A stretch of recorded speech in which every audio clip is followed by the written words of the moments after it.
once a day that I would pray for you. I'd go and misbehave just so you'd notice too. Sneaking looks up and down from across the room. And damn, what a hell of a view.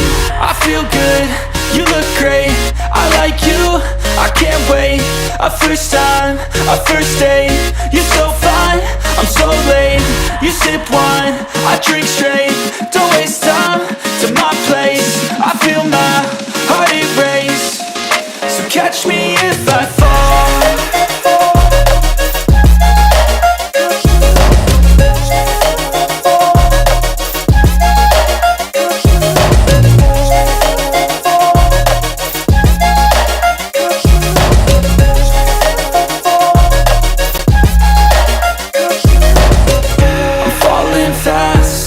Praying that this night's gonna last. You got it all on tap, I'm loving your vibe, always have your back. We like all the same tracks, listen all night in the sheets all black. Said I'm falling fast, don't remember life before you, that's fact. I feel good, you look great, I like you, I can't wait. A first time, a first date, you're so fine, I'm so late. You sip wine, I drink straight, don't waste time to my place. I feel my heart erase, so catch me if I fall.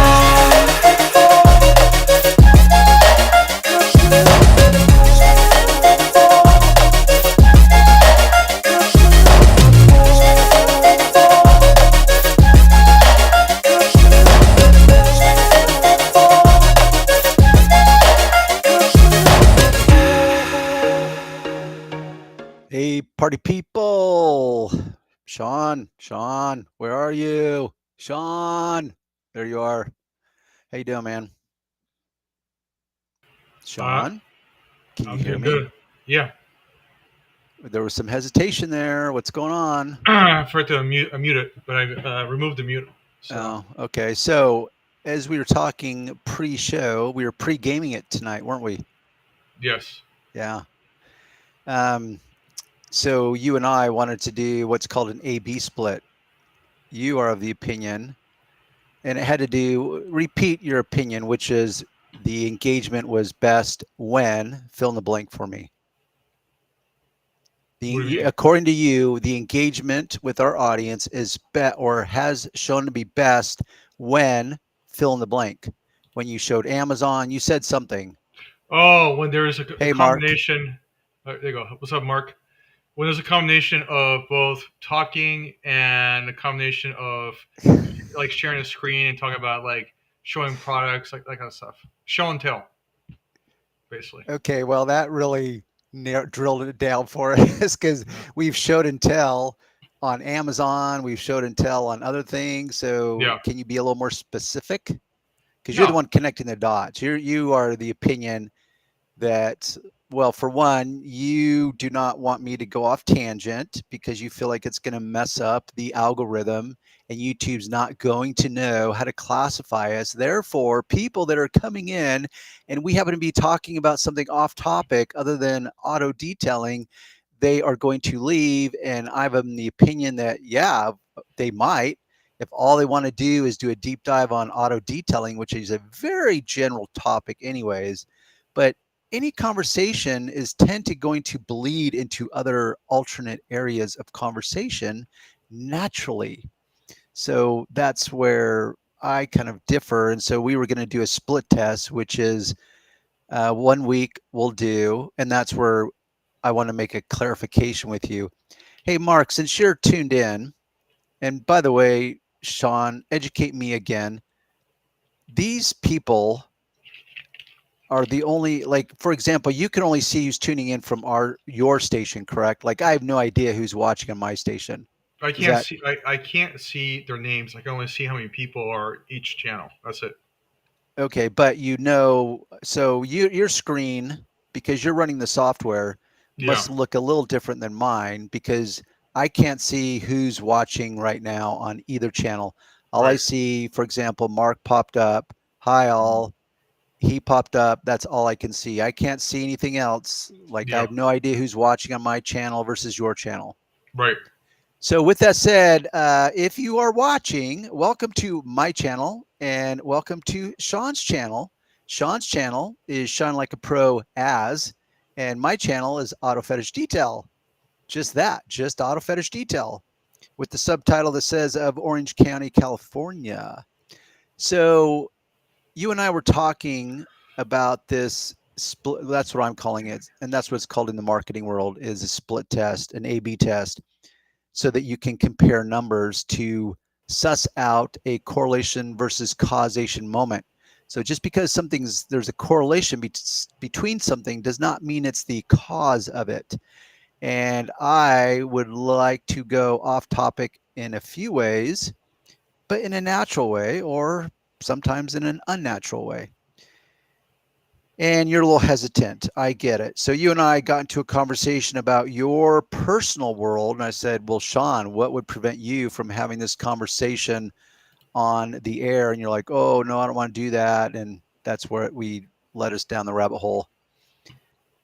See, like Mark, he likes detailing talk and guy talk. We're dudes. It's what we do. That's funny. Yes, it is. Some of us dudes do it more than other dudes. I myself can be very long-winded on many, many topics because I have a lot of opinions. So what's good, OG? What's good? There's a lot of good. Depends on what context you want me to refer or to discuss what is good. There's many, many good. So I'm curious, Mark. I'm going to pick on you, which I'm not actually picking on you, but you seem to be a good player at all this. What other topics in life do you research or study on the side, if in fact there are other topics? I am curious. That could be anything, and you're not required to answer, by the way. I'm just throwing it out to you in particular. Anyhow, so for example, Sean, like, since we're going to perhaps do this A/B split test, and to keep it as strict as possible so we can really compare numbers, like tonight you wanted to, based on your research and analyzing the numbers, you wanted to, I guess, pull up some Amazon products and we can talk about it and talk about detailing, which is cool. But me, for example, if I was going to start it and I was independent, I would say, hey, guess what, guys? Let me take you into my real world of detailing from my past, and let me share you some stories, some real world stories. And I could say, okay, what's the most provocative moment I ever had in my detailing world? Or what's the scariest moment I ever had in my detailing world? Or what's the most scandalous thing I found in a car in my detailing world? Or how much cash have I ever found inside of a car? Have I ever found firearms inside of a car? So I could go on and on and on about all these stories. And I suspect that there would be a fair amount of our audience that might find those stories rather interesting and a bit compelling and at times provocative. So I'm just saying that. Hello, Darren. Oh, Janet, she's been here before, right, Sean? Yep, many times. Oh, Darren, do you still detail your own car? You know what, Janet?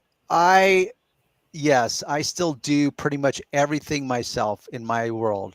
And what I mean by that is I still detail my own cars. I still do my own gardening. I still do my own housekeeping, cleaning, whatever you want to call it. I still do my own cooking. I still do my own laundry. Way more information than you wanted, but I still do it all. Why do I still do it all? Because I actually like doing it all. And I'm a tough audience, and I've tried to outsource it. And so far they just don't live up to my standards. I know that might sound like I'm an elitist, but that's fine. And if I was dripping in money, I probably would just take the time to find people that I could outsource it to. But honestly, I enjoy doing all that stuff. So how about you, Sean? She also wants to know what kind of car you drive. Okay, so currently I still drive my original van that is 28 years old. Actually, it could be 29 years old. It's a 1998 Astro van. It's got 275,000 miles on it. I am the original owner. In fact, I bought it brand new when I was married to my first wife, and we bought it as a kitty hauler because we had 3 children together. And then when we got a different car, I converted it into my personal mobile detailing unit. And there's a little story behind that because 100 years ago, before I was in detailing, occasionally I would see mobile detailers out and about. And one of the cool cars, even though it's a van, that I saw was a lowered Chevy Astro van, and I absolutely loved them. And that was part of my fantasy, my visualization was that one day I said to myself, I'm going to have a lowered Chevy Astro van. It's going to be all tricked out, and I'm going to detail out of that. And it came to be. In fact, I ended up having 3 Astro. I'm sorry, 2 Astro vans. No, 3. 2 of them were panel vans, and then I also had 2 Chevy. What are those little Chevy, little tiny trucks? Little Blazer? No, what are they called? Do you remember? Man, this is so long ago. This is from the 90s. The little S10s, Chevy S10. So I tricked out the S10s for my guys, lowered them, put wheels and tires on it, put a flat tonneau cover on the back, and I bought the kind of equipment and designed the bed so that it could fit under a tonneau cover, and everything fit under there perfectly. And that was my template for every time we added a new crew to my business. So there you go, dude. 80K detail, pumped. Yes, Bitcoin. Yes. You're jumping ahead, Darren. I know, sorry. That's all right. So you didn't answer the question though about I'm going to answer right your now. world, Sean. 1 second. Oh wow. 1 second. Janet, Sean's gonna. Oh, there we go. That's the S10. Yeah, I was getting to it. So, yeah. Mine were both white. Yeah, so I still detail my car, and I drive. My car is not as cool as Darren's because I bought my car to commute, not to make it look fancy. But my car is it's a 2012 Hyundai Elantra. Nothing fancy, but has 118,000 miles, and it works really well. So. Do you wash it yourself, Sean? Yep. Nice. And do you detail it? Yep. Well, I detail it. I don't do any paint correction on it because it's a commuter car. It's a work car. Yeah. I don't really care what it looks like as long as it looks presentable. That's all I care about. Yeah. All right. So then. See, I could brag about my BMW I had, my M4, which I absolutely loved, but it was a lease. And when the lease was up, I turned it back in. And the only reason I did that was actually I took over a lease from someone else. So it made sense in the time. When the lease was over, it made less sense. And so I thought, you know what, I'm just going to get rid of it. But I did love that. Water. So you want me to respond to that, Sean? Yes. ADK detail. Water purification, LOL. I'm not really sure what that means. I mean, I know what water purification means, but I'm not sure why that's funny. Success, red pills. Oh, there we go, Mark. See, red pill. I'm all about the red pill. Black pill, blue pill, purple pill. And most people won't even know what that is. In fact, Mark, do you follow? I consider him at a level the OG of the red pill, and that's Rollo Tomasi of the Rational Male. And all you guys are listening. And by the way, if Janet's still around, you could read this too. I've told all my sons they have to read the Rational Male. That should be protocol. That should be mandatory reading for every guy, regardless of your age, because it will teach you all about the female psyche and this thing called hypergamy or hypergamy. It's a word that's pronounced 2 different ways. Okay, hello, Brian. I think Brian's been here before. Yep. These are all everybody so far in here, except for a few of them are newbies. People. Yeah. Yeah. So the van is pimping. You know, I still love that van, Mark. What's so funny is as it aged, the clear coat on my van. I'm trying to think, if you went to my Facebook, Sean, you actually could pull up. Well, I could pull up faster than that. No, I was actually talking about my real van. Yeah, I know. Oh, okay. There. How? Where's that from? Oh, that's funny. Google. Oh, there's my BMW, and there's my van. Although I took the decals off of it. Wow, you see that one in the bottom right corner? Yeah. That is literally me parked at Newport Beach in the parking lot, and I am there with my kids and my wife at the time. And you see those wheels? Those are 18-inch billet wheels. Man, that is so long ago. Cannot believe that. And those are some of my logos over the years. Well, that's pretty good. What did you type in? Auto fetish? Oh, just auto fetish detail? Yep. Yeah. But see, there's some pictures of, actually, there's a picture of my original first mobile unit. It was a Ford Ranger. It had a shell. It had a 3-door shell on it. So it had shell doors that open up on the sides as well as the rear. It was a piece of turd, but it worked.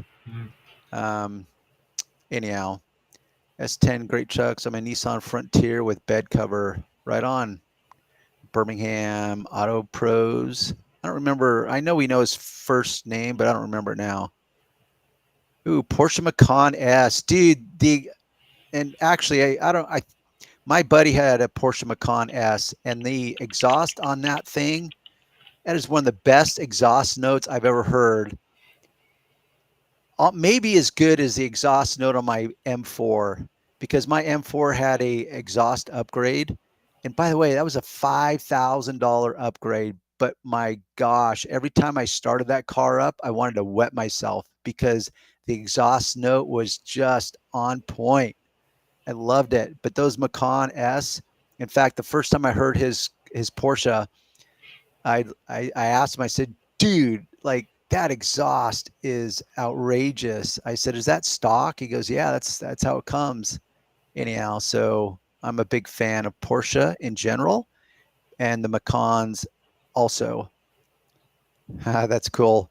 Rollo and Entrepreneurs in Cars, George Bruno. You know, I don't know who George Bruno is, but Entrepreneurs in Cars, what's that guy's name? He's got a beard and he's got a shaved head. He's written a book. Yeah, he's a sharp guy. Anyhow, cold start in the morning is amazing. M4 is pretty similar. Okay, nice. Yeah, I like that car, man. The Macan S.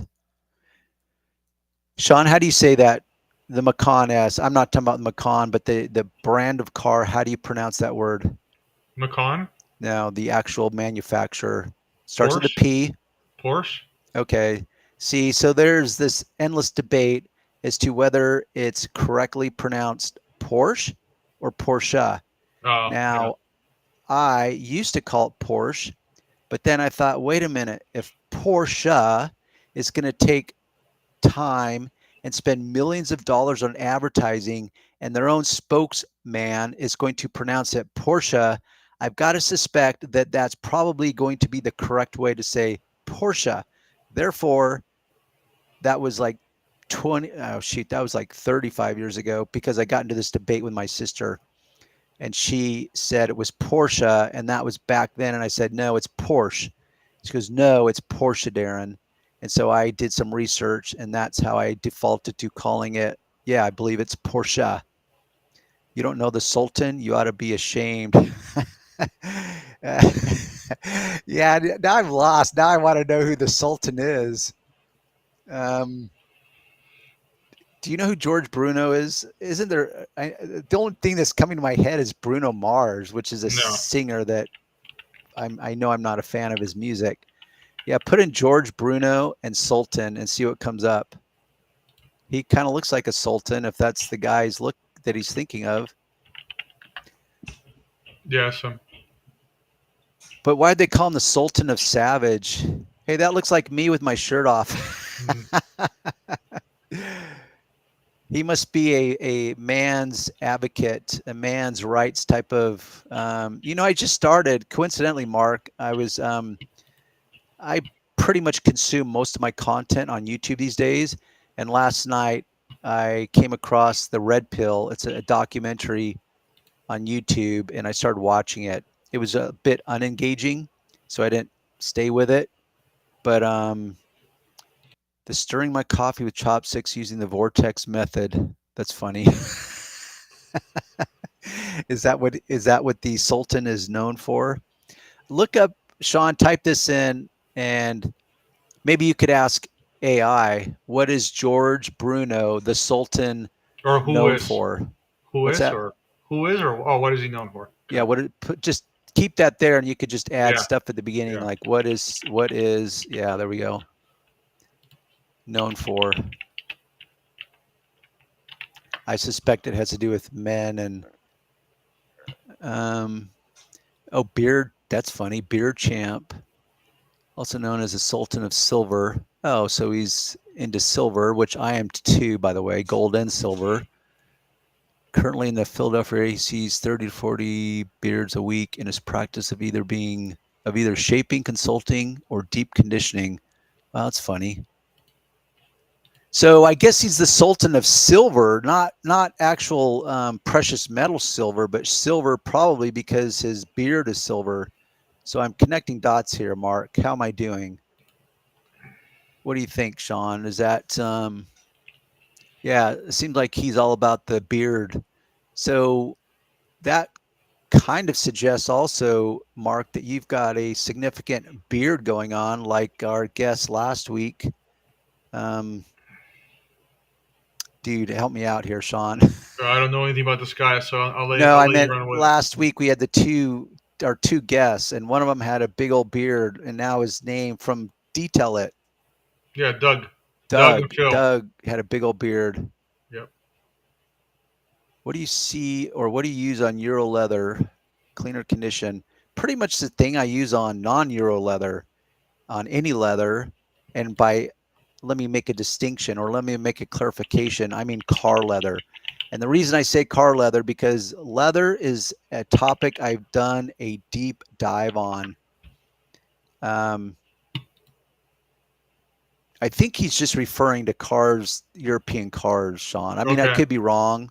I don't think he's referring to a name brand. I think because we were talking, like me and like Mark and myself were talking about his Porsche, my BMW, which are both European cars. Yeah, like being high quality leather. Yeah, like real leather, not like the synthetic stuff. Well, both cars use synthetic leathers, but they both use real leather. But the reason I make a distinction is because it is a topic that has so much confusion to it. And it is a topic I have done so much research on, and it's so convoluted. And so leather is so prolific in life. Leather belts, leather handbags, and this is both men and women, leather shoes, leather jackets. I mean, it's endless, the amount of leather that is everywhere. Briefcases, cell phone cases, just go down the list. The point is leather comes in so many varieties, and it's finished in so many ways. You've got corrected grain leather. You've got, I'm not going to go down the list. The point is that it's a topic that you really have to be specific about if you want to have a debate on it or to understand it. And so people could just say, oh, what do you use on your car leather? It's like, well, in very simple terms, I'm just going to keep it simple. I use an all-purpose cleaner to clean it.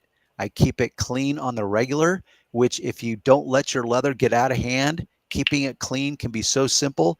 You literally take a microfiber cloth, you spray some cleaner on it, and you wipe it down. It can be that easy. As far as the conditioner goes, that's all over the board. I don't lean into anything special because I know that virtually every leather that is inside of a car is going to be a type of coated or finished leather, which means it has a clear coating as the top coat, which means you're not actually dealing with a natural material any longer. You're dealing with a natural material that's been finished with typically colors,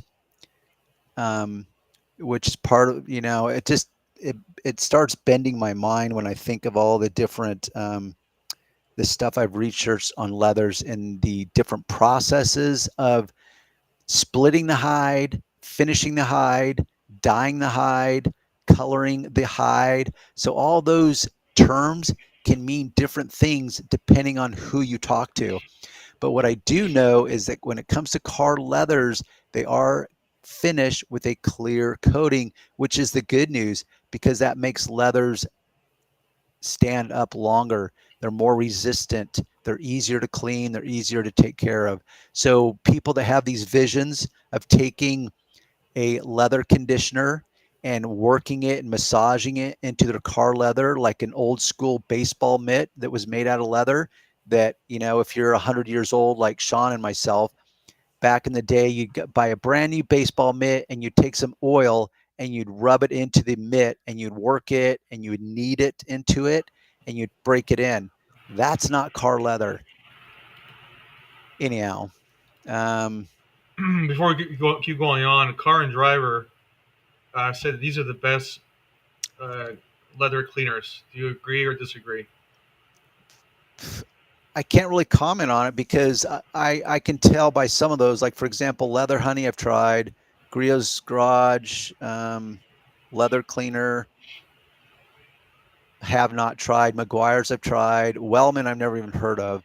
And see, that's what's problem. Any debate on this, it's going to be convoluted because we're not doing an apples and oranges, or I'm sorry, we're not doing an apples and apples comparison, because you've got not only the different products, but then people will test those on a leather, but that leather will be unique to that type of car. So every manufacturer is going to source their leather from a specific source. But what adds to the confusion is that a car manufacturer can actually change where they source their material. And also, let's take, for example, Mercedes. Mercedes is not going to use the same leather in, let's say, an S63 top of the line AMG car that they are going to use in a, let's say, an E350 Mercedes. It's not going to be the same leather. So even in the same manufacturer, they're going to have different grades of leather. And so therefore, this topic gets so convoluted. And I really don't think it has to be overthought, because if you do a deep dive and you accept that, yes, even on the top of the line, you can take the most expensive car in the world. And what I mean is a new car, a car that's been built in the last 10 years. It could be a $5 million Bugatti. It could be a $3 million Ferrari. It's all going to be coated leather. Yeah, it's going to be really nice leather, but it's still going to be coated. So point is, I think it's a topic that does not have to be overthought as far as special leather cleaners, special leather conditioners, even though it's a very expensive car. Because I have a video where I'm using degreaser on a $325,000 Rolls-Royce Ghost, and it was perfectly fine. Check them out, bro. And I'm guessing you're referring to the Sultan. Yeah, I will, Mark. And with that said, Mark, because you threw out cars with, or entrepreneurs with cars, I'm pretty certain you've checked out Rollo Tomasi and his content. Is that a fair statement, Mark? And Mark, you say you never are going to use, I'm sorry, I'm jumping ahead, Sean. Yeah, I remember Darren what he's saying. Make sure, say out loud, make sure you guys like the video. Hit the like button. Oh. Mark yeah, thanks for the reminder, Mark. Yeah, you guys, just take a little second. What's the saying on YouTube currently? Is it we got to smash the like button? Don't forget to smash the like button and hit the alert so you can be notified every time we release. Oh God, we're all pandering to our audiences and to the gods of YouTube and Google and the algorithms. Like, oh my gosh, make my skin crawl. But yeah, thank you, Mark. So party people out there, hit the like button for us. Most leather is just clear coated vinyl. Yeah, that's synthetic leather. And it's funny to hear and I'm talking to you, Birmingham Auto Pros. And it's funny, the creative words that these car manufacturers come up with to talk about their synthetic leather. Like Mercedes, one of their terms years ago was called MB Tex, as in Mercedes-Benz Tex. I don't even know what that's supposed to mean. Maybe Mercedes-Benz texture. I don't know. Who knows what? But it's funny the way they try to spin that and think you're getting something special when in fact it's just pseudo leather. It's not real. Yeah, Mark, I'm curious. Why are you never using acid wheel cleaners ever again? Emphasis on the ever. Does that have to do? It's subjective. Yeah, pretty much everything in life is. I'm curious why you're saying that about the acid cleaner. Okay, years ago on a cruise with my wife. That's funny. Did your wife know what you were reading, by the way? I know Rollo's talked about it in his book. I have 3 of his books, and I listen to them via Audible, and it's so frustrating because the 3rd book, the narration was so terrible, and I couldn't bear it. And I'm so bummed because I think he's a really good writer. I think he needs to organize this. I wish he'd do a redo of the 1st book, honestly. I think he needs to organize it better. But I do think he's a very good writer, and I think he knows what he's talking about. You know why? Now I think about it. You know why I know he knows what he knows? Let me restate that. You know why I know that he knows what he's talking about? That's a lot of no's. Because I've lived it, and I've seen this behavior displayed in women firsthand, and there isn't anything that he talks about that I have not been witness to firsthand. So I can confirm his legitimacy on what he teaches, especially when I'm lazy. Spray acid blast. Dude, that is so true. I remember Birmingham. Do we remember Birmingham's first name, Sean? Because he's the guy that has that product line, Phoenix product line. So it's funny, Birmingham dude. I remember when I first started. Actually, it was after I first started. So when I first started, all I was doing is detailing on the weekends. And then after a few years, I realized that I needed to develop a weekly wash route. That's when I first discovered wheel acid. And I think it was because of this guy that used to cruise around, and I could buy truly commercial grade stuff because he would supply the local car washes, and he turned me on to the wheel acid. And I remember very specifically, in fact, Sean, see if you can pull it up. Look up a Jaguar. 19, man, let's call it a 1995 Jaguar. I don't remember maybe call it, let's try no, I'm looking for the car itself. Yeah. It was the 2-door. It was red. Oh, I know what you're talking about. I don't remember the letters. No, see, that's a 4-door. What's that called? An XJS? So do a 95 Jaguar 2-door and see what pops up. Because what I'm looking for is the mesh wheels that were very popular on these, like BBS mesh wheel. And those were a stinking nightmare to clean. And I remember the first, okay, that was a pretty good guess on my part. Those aren't the right wheels, but that's the right bodies. Well, that looks a little, okay, try a 98. Let's see what 98 looks like. Man, this is so long ago. No, that's too new. It is older. It's like 90. Try 92. Yeah, that's it. Okay, click on that one. Can you enlarge that?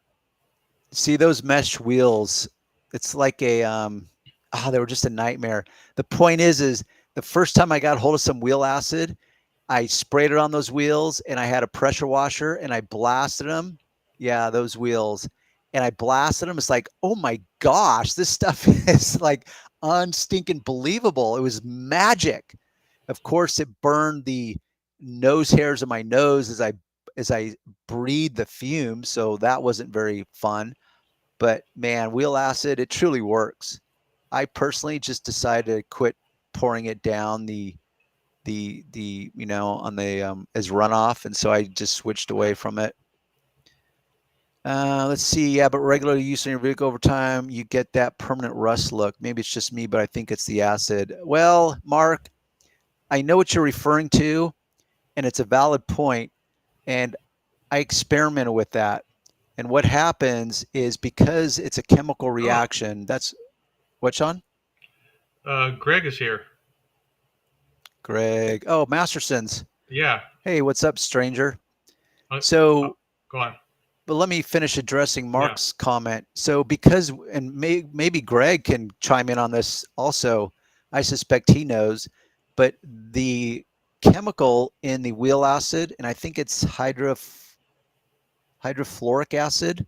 So what it does is it literally reacts to certain types of alloys. See, that's not the right word. Certain types of aluminum. Alloy actually just means a combination of metals.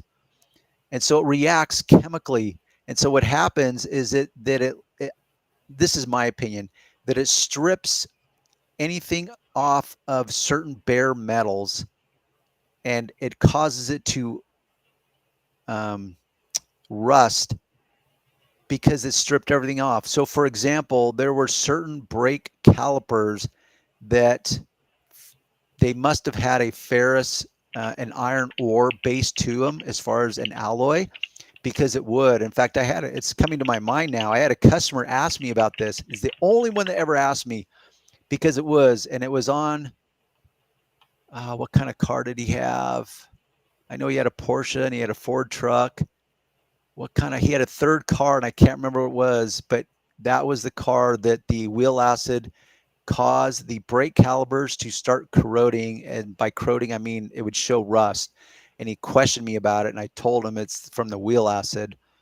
So I know what you mean, which is different from, like, if you just wash a car, because the rotor itself is bare metal, it will always rust. And so some guys get a little confused or wigged out by that also. Yeah, the calipers. Yeah. So you've experienced the same thing, Mark. And I do know it's because of that wheel acid, and I do know that it's over time.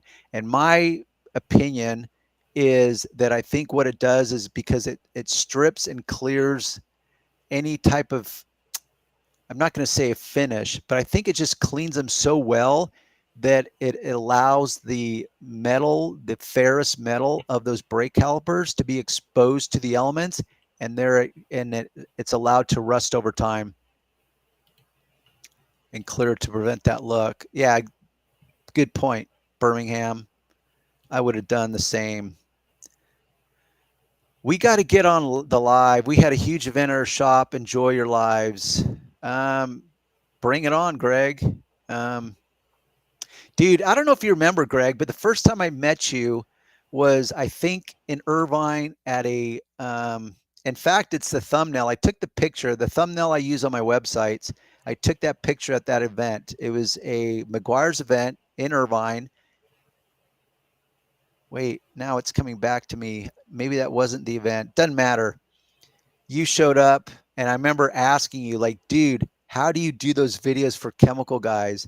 Like, you just are so gifted with your ability to just articulate things and describe things. And I said, and I asked him, are you working off a script? Because he's just that good. And he goes, no. And I said, well, how do you do that? Because when I first started my YouTube channel, I was fumbling all over the place, and I would have loved to have a script, but I didn't. And it was agonizing for me. And this guy gets in front of the camera, and it just flows out endlessly and seamlessly like water. So, oh yeah, I was correct. Hydrofluoric acid is very hard on the aluminum alloy. Yeah, so I figured he would have the no on this. Oxidizes the metal faster. Yeah. which I have not used a wheel acid in so many years, and I do not miss the it's pretty hard on the eyes. In fact, I remember my guys when I was, training any new guy, and I'm only hesitating because I'm thinking it was funny because there's a lot of things with detailing that I just kind of assume are instinctual or common sense. And one of them is that when you're working outdoors, because we're mobile, so we're exposed to the elements. Part of the element is wind. So I'm of the opinion that it's kind of common sense that when you spray a a liquid out of a sprayer, you don't want to spray it directly into the wind because it's going to come right back at your face. And so my guys would get down, start cleaning the wheels, spray the wheel with wheel acid, and they're doing it into the wind, even though there's a little bit of wind from the ground. And they'd catch it in the face, and they're like, they'd be coughing and hacking. It's like, dude, like, do I really have to tell you that? Like, if you've got a little bit of a wind current going on down there, like, step aside and spray it from an angle so it's not blowing back at you in the face.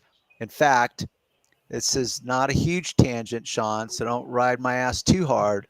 But today I was in the garden hosing down the walkway after I was done, and I was rolling up the hose, and I'm thinking, how many guys I've trained that literally did not even know how to roll up a hose? And I thought that's kind of interesting because guys can learn how to wash their car, wax it, whatever, and they love detailing. But when those three-dimensional skills or tangible tactile skills bleed out into other areas, suddenly they don't have a clue. And it was just funny on multiple occasions training new guys and watching them wrestle with a garden hose because they really had no experience rolling up a stinking garden hose. And I find that comical.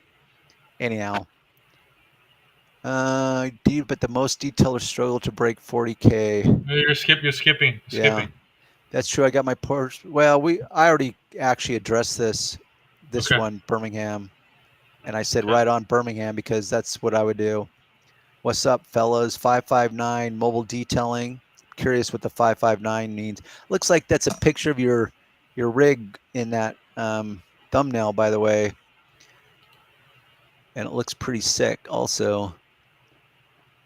Most people wouldn't notice it, and it bugs the crap out of me. Like literally, if it was my car, it'd be like that ain't sticking around.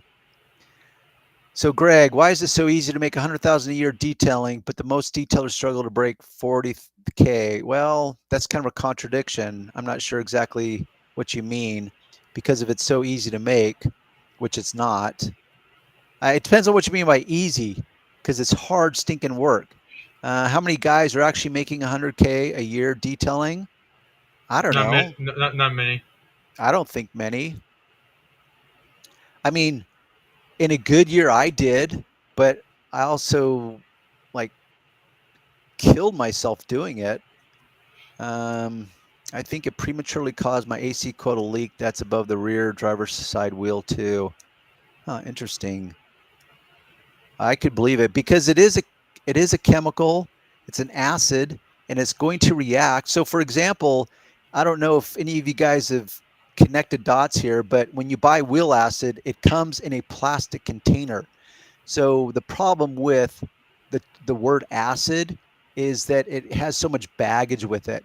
People hear acid and they think of like your skin burning off, or acid that literally can just melt metal, and they just have no understanding of chemistry and the pH scale and how everything's on a spectrum. So you can have something way over here on the acidic side of the pH scale and something way over here on the side of the alkaline scale. So the point is that's where chemistry and understanding it is relevant, because you could put acid. That's why I use wheel acid to remove water spots on paint. And I've got numerous videos showing this. And if I were to tell, just say the average Joe, like, oh, dude, by the way, I'm going to use some wheel acid on your paint. You're okay with that, right? They'd freak out. They'd be like, no, you're not going to put acid on my paint. You're going to destroy my paint if you did that. It's It's like, well, not all acids created equal, like anything else in this world.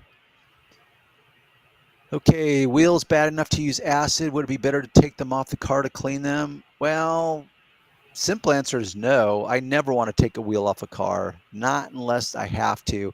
And by have to, meaning no, for a few reasons. One, that's so much extra work. Secondly, it's also extra liability because if something went wrong with that wheel, the first thing Johnny customer is going to come do is point the finger at you and say, oh, dude, you messed up my tire, you messed up my wheel. I mean, fill in the blank.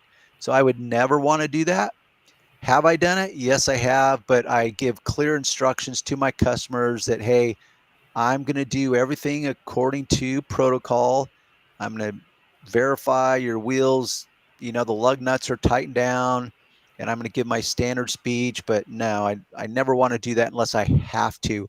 And based on the wheel, sometimes you have to. For example, there was a guy that bought these Cobra, the Shelby Cobra wheels, and I think they're made out of magnesium. And he found me on YouTube, or I'm sorry, he found me through a Google search. And I remember cleaning those, and they had to be off of the car in order for me to really clean them like I needed to. He was trying to resell them. Mindset. Yes, mindset. That could mean a lot of things. $50 a wash, 8 washes a day, 60 days a year. Oh, so how many days? Yeah, well, let me put that in perspective, Greg. Wait, can you put that? Here. What's that? He's got 2 of them. There's 2 different ones. See? He's breaking it down. Yeah, so $50 a wash, which, okay, if you can get 50 a wash, thumbs up. I mean, honestly, you should. This is a correction. It meant to say 260, not 60. So this is the correct one. Okay. So basically, like, how many days? Is that a 5-day work week? I don't know the math offhand. Probably it's a 5-day work week, which, okay, cool. Eight washes a day. See, the problem with that, Greg, is trying to volume. Huh? He's talking about volume. So if no, I know what he's talking about, and that's what I'm about to address, which is if you can find 8 washes a day to do, you're killing it, because that would be difficult. And never mind travel time. So it depends on if you're a shop or a mobile guy. So yes, based on that math, you could definitely do it. Doing 8 full washes a day, I know would kick my ass, despite how good a shape I'm currently in or have always been in. But you're also talking to a guy that literally would do a 40-foot coach, RV coach, a diesel pusher, call it whatever you want, fully painted 40-foot coach. I would wash it, clay it, and wax it by myself, and I could do it in 6 hours. Yeah, but this. I was like, let me interrupt you, Darren. You're fine. What he's talking about and what you do is completely different. Like you are you restore vehicles, basically as close as possible to the original, better. Yes, I do that, but I also had what I call maintenance accounts, and back in the day I used to do a lot of washing, like nothing but washing. Well, I should say nothing but. I just meant there were cars that all we did with them every week was wash them. Like we never detailed them. So we, between my crews and myself, we catered to a big variety of an audience. Some of it were just details. Some of it were strictly washing, weekly accounts. So I know what he means, that yes, you can make, but you could say that about a lot of industries, where it's like, oh, I could, like, oh, if I could do, 2 details every day for $450 and make $900 a day. And now I'm really killing it. It's like, yeah, well, good luck trying to find those, and that you are booked every day, 2 details a day, and each one's going to be willing to pay at least $450. So that there becomes the problem. It's Marty McFly from Back to the Future. Darren, what did you end up telling your clients when you stopped detailing? That's kind of an interesting story. And the reason I'm pausing is because when I truly stopped detailing, I actually didn't tell my customers anything. And I've kind of felt bad about it. Meaning I did tell them. And really what I told them is when they reached out, because with detailing, like a lot of businesses, you've got a lot of different clients. For example, you may have customers that you see every week, and maybe you're doing a weekly wash on it, or which I had let that go years ago. So at the very end, my clients consisted of nothing but maintenance detailing. So that meant I'm going to see their car either once a week for a maintenance detail.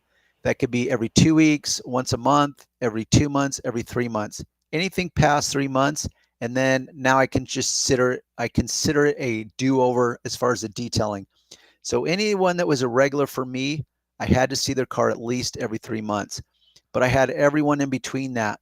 So if there were people that I was seeing consistently on the regular, I told them, hey, you know what? I'm getting out of detailing. Some of them said, hey, can you help me find someone? Some of them didn't say much at all.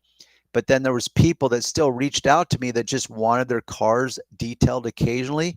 And so I didn't make the announcement to everyone. I just waited until they reached out. And then I said, oh, by the way, I don't actually do detailing anymore. I appreciate your business in the past. Anyhow, so there wasn't anything formal. Um, I'm not actually sure why you're asking that. Maybe you're just curious, or maybe you're kind of faced with that yourself. Like, how do you handle that? Um, I think I could have handled it probably better. Not that it was so bad. It's just that because I was very grateful for my customers and the repeat business they gave me. But with that, I mean, I bent over backwards for my customers. I mean, I treated every customer's car like it was my own. And I mean that literally. And the only reason I'm making a qualifier on that is because if you look around, I'm of the opinion that most people treat their own stuff like crap. And so when you say that, if you're going to be literal about it and you look around, you say, well, that doesn't really mean much because most people treat their stuff like crap. And I know I'm not treating my customers' cars like crap. I treat all my stuff very well.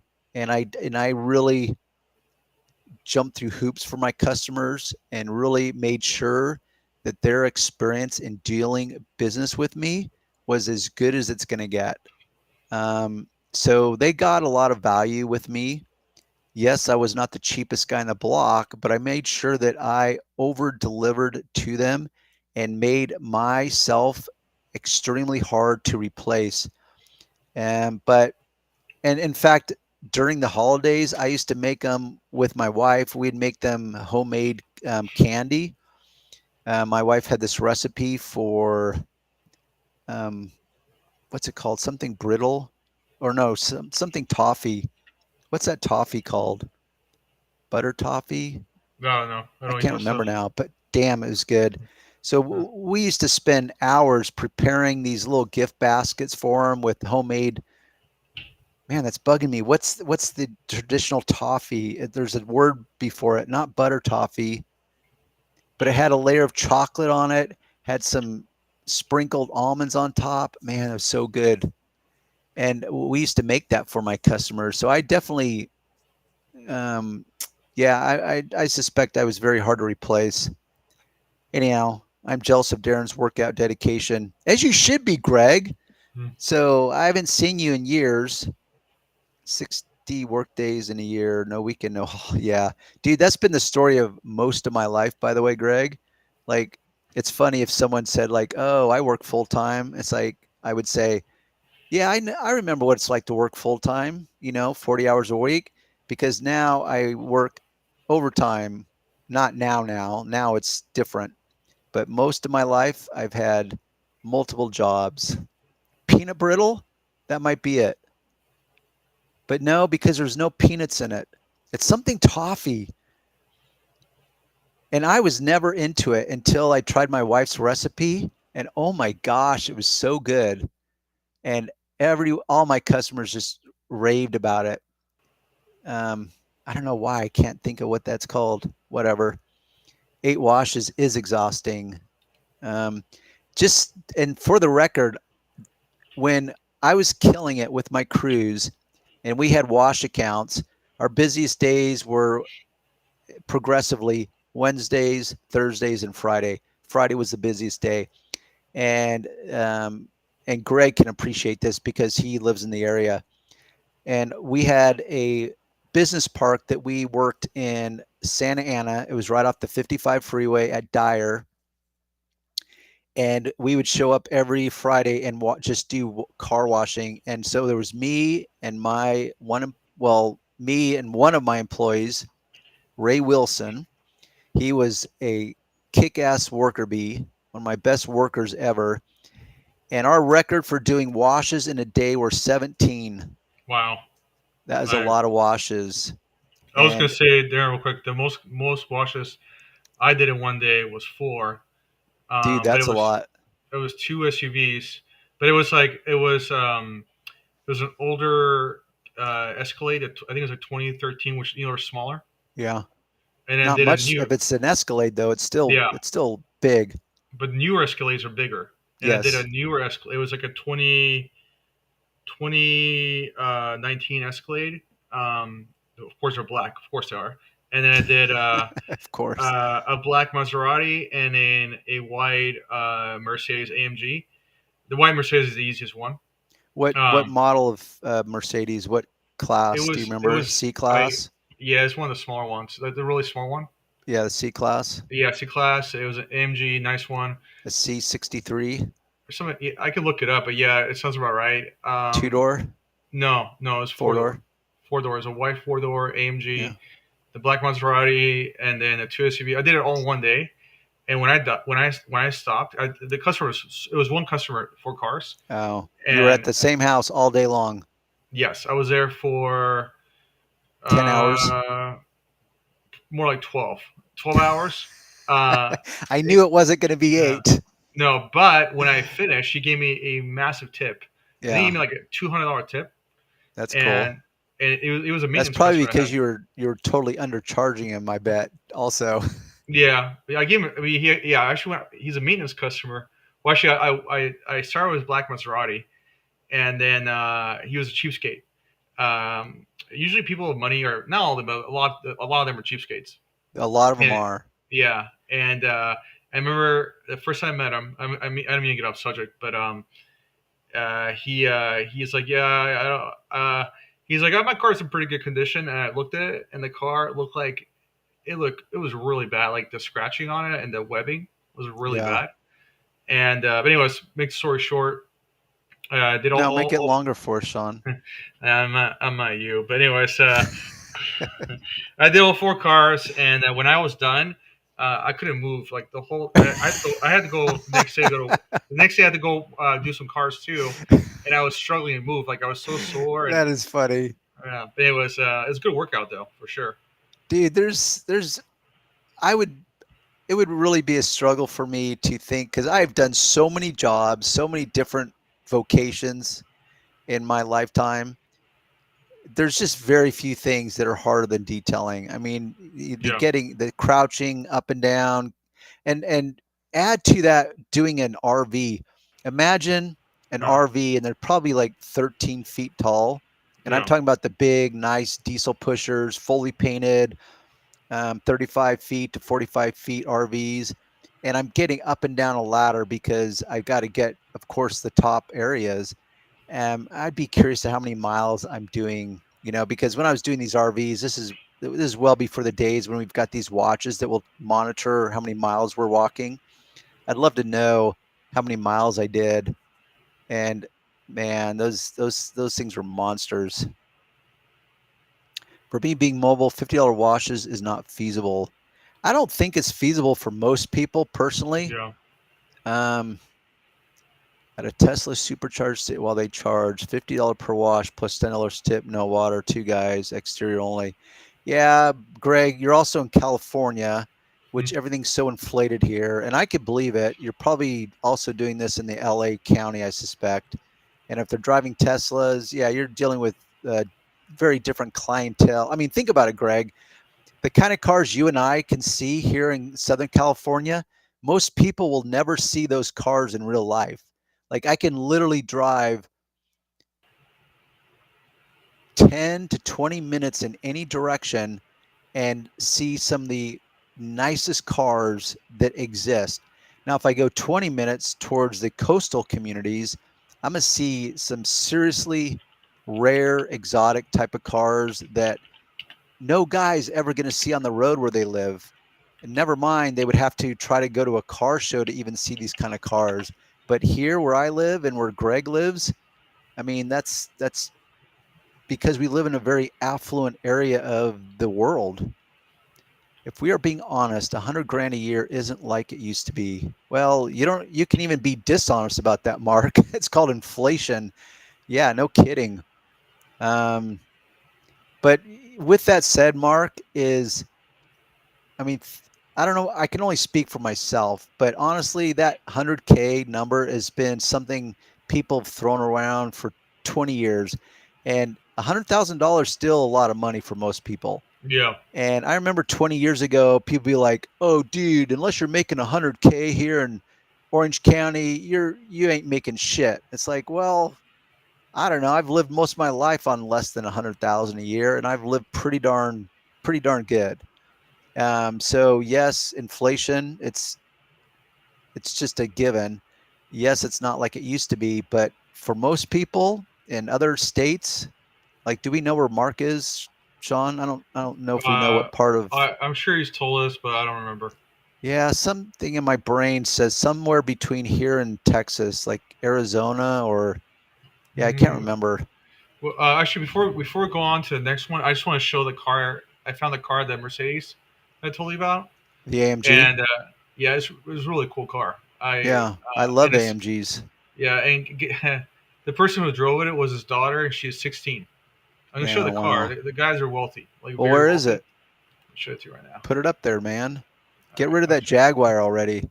There it is. Yeah, so it's a C63, and it could be a C63S, which is an upgrade from the C63. And I'm a big fan of those. A V8 cool bi-turbo. Yep. I actually prefer the two doors. But yeah, those put out like over 500 horsepower. Those put out some big numbers. Nice car. More than my Beamer, that's for sure. All right, I'll go to the next one. Yeah, 8 washes a day that's a lot of work. You already read that, right? No, I mean, I read it to myself. I didn't comment on it. And I agree, Birmingham. That's a crazy amount of work. I could do that when I had 2 guys with me, but now I average about 4 a day or less. Yeah, washes, man, that's why I got away from washing. It's just grunt work, and most people undervalue what goes into a quality car wash. But a quality car wash, like, for example, my goal when I had weekly customers, and I had quite a few of weekly wash customers. But see, my washes were truly, they were, because I never called them a car wash to my customers. I called them a weekly maintenance detail. And I would not only wash the car, and I did it using waterless wash methods. Every one of the cars was waterless wash. I did use rinseless. Well, but see, it wasn't really rinseless. It was what I call waterless, because yes, am I officially using water? Yes, but I'm not putting a rinseless product in it like an O&R. Okay. All I used was a chenille wash mitt to gently take off the superficial dirt. Okay. And then I would wax it with a spray wax as the finished product. So I didn't need to waste money with a O&R type of product because it didn't serve any purpose, because I knew I was also going to wax it. So my goal was to get that car done in an hour. So any of you guys out there that do this for a living or have done it enough, so you can take a car that's been driven for a week. Let's say the customer put on, I don't know, a few hundred miles on the car during that week. The wheels definitely are dirty, and I have to use running water on the wheels because I want them perfect. And I would clean inside the wheel barrels. I mean, the car, when it was done, it truly looked like it was a showroom condition. Wheel barrels perfectly cleaned all the way through. The wheel wells themselves. I mean, I did a just excellent maintenance detail, and my goal was always to do that in an hour on a sedan like that one you have pictured there, Sean. Yeah. Of course, if it was an SUV, it would take longer. But that was my goal, was an hour, and I'd have to kick my butt to get it done in an hour, but I could do it. And I would charge, and I'm thinking of a particular customer. She had a white Tesla. Um, what's the big Tesla? Oh, see, that one's an A. See that 633A? There's an S. There's an S. Or S, sorry. Yeah. I don't know why I called it an A. Yeah. So you can get a C63 AMG, which is still badass, or you get a 63S, which is more badassery. Anyhow, so she had a Model S. That's what it was, a Model S Tesla, which is the bigger four-door. And that would take me an hour, and I charged her $75 for that. And then she had a Range Rover Autobiography, which is a badass Range Rover, top of the line Range Rover. Man, I love that thing. And that would take me an hour and a half, and I charged her 120. Oh, I take that back. It was 125 for the Range Rover and $100 for the Tesla. And I did her cars every 2 weeks. And my goal was always to do the Tesla in an hour and the Range Rover in an hour and a half. That was my goal. And that did not include setting up and taking down. So Umberto says a Model Y. He says what? It's a Model Y. You're talking about the SUV or the car? No, I'm talking about the car. It's a Model S. Okay, it's a car. Okay. Yeah. Get those upsells. I bet you could do it easy. Well, before we're skipping ahead, so before we move forward, so I know it's almost time for your dinner. You know, I was going to tell you, I don't have to worry about dinner tonight. I'm actually doing a fast. Oh, okay. I want to share something with you. Okay. There's something that just came up to me. So far, I just want to say that I'm having a lot of fun into this live stream, and I did want to mention. I think I don't know if I told you the story. I had a car. I had to do in Huntington Beach, and the wheels cost more than the car. Do you remember what kind of wheels? What kind of wheels they were? I'm going to show them to you right now. I found them, but I hated these wheels so much with a passion. I almost quit the job, but I did it anyways, and the guy was happy when I was done. Yeah. The car was a piece of shit, by the way. It was a pile of junk. What kind of car was it? I don't remember. It was some car from like the late 80s, and it was really, really, really bad. And the guy was a cheapskate. But anyways. Okay, pop up the wheels. Okay, I'm going to do it right now. You can talk and show us the wheels. I'll show it now. Let me see here. I'm really, my mouth is salivating because oh my God. Yeah. Oh my, are those spokes? Yeah. Those are actual spokes. Can you enlarge that? What a nightmare. I've never had to do those, but I've seen them. What a nightmare. So how did you clean them, Sean? What did you use? Like, did you use running water? Yes. I used a hose.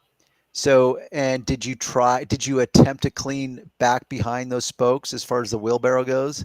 No, because the guy was a cheapskate anyways. And I told him, I looked as soon as I saw his wheels, because he had a cover in the car. Oh my God. So I thought this could be like a classic car, like something really cool, like a Stingray, or I don't know, something cool. Yeah. And when we moved the cover, I was like, I couldn't, like, I almost You went into shock. Well, and I almost laughed. Like, I think I would have.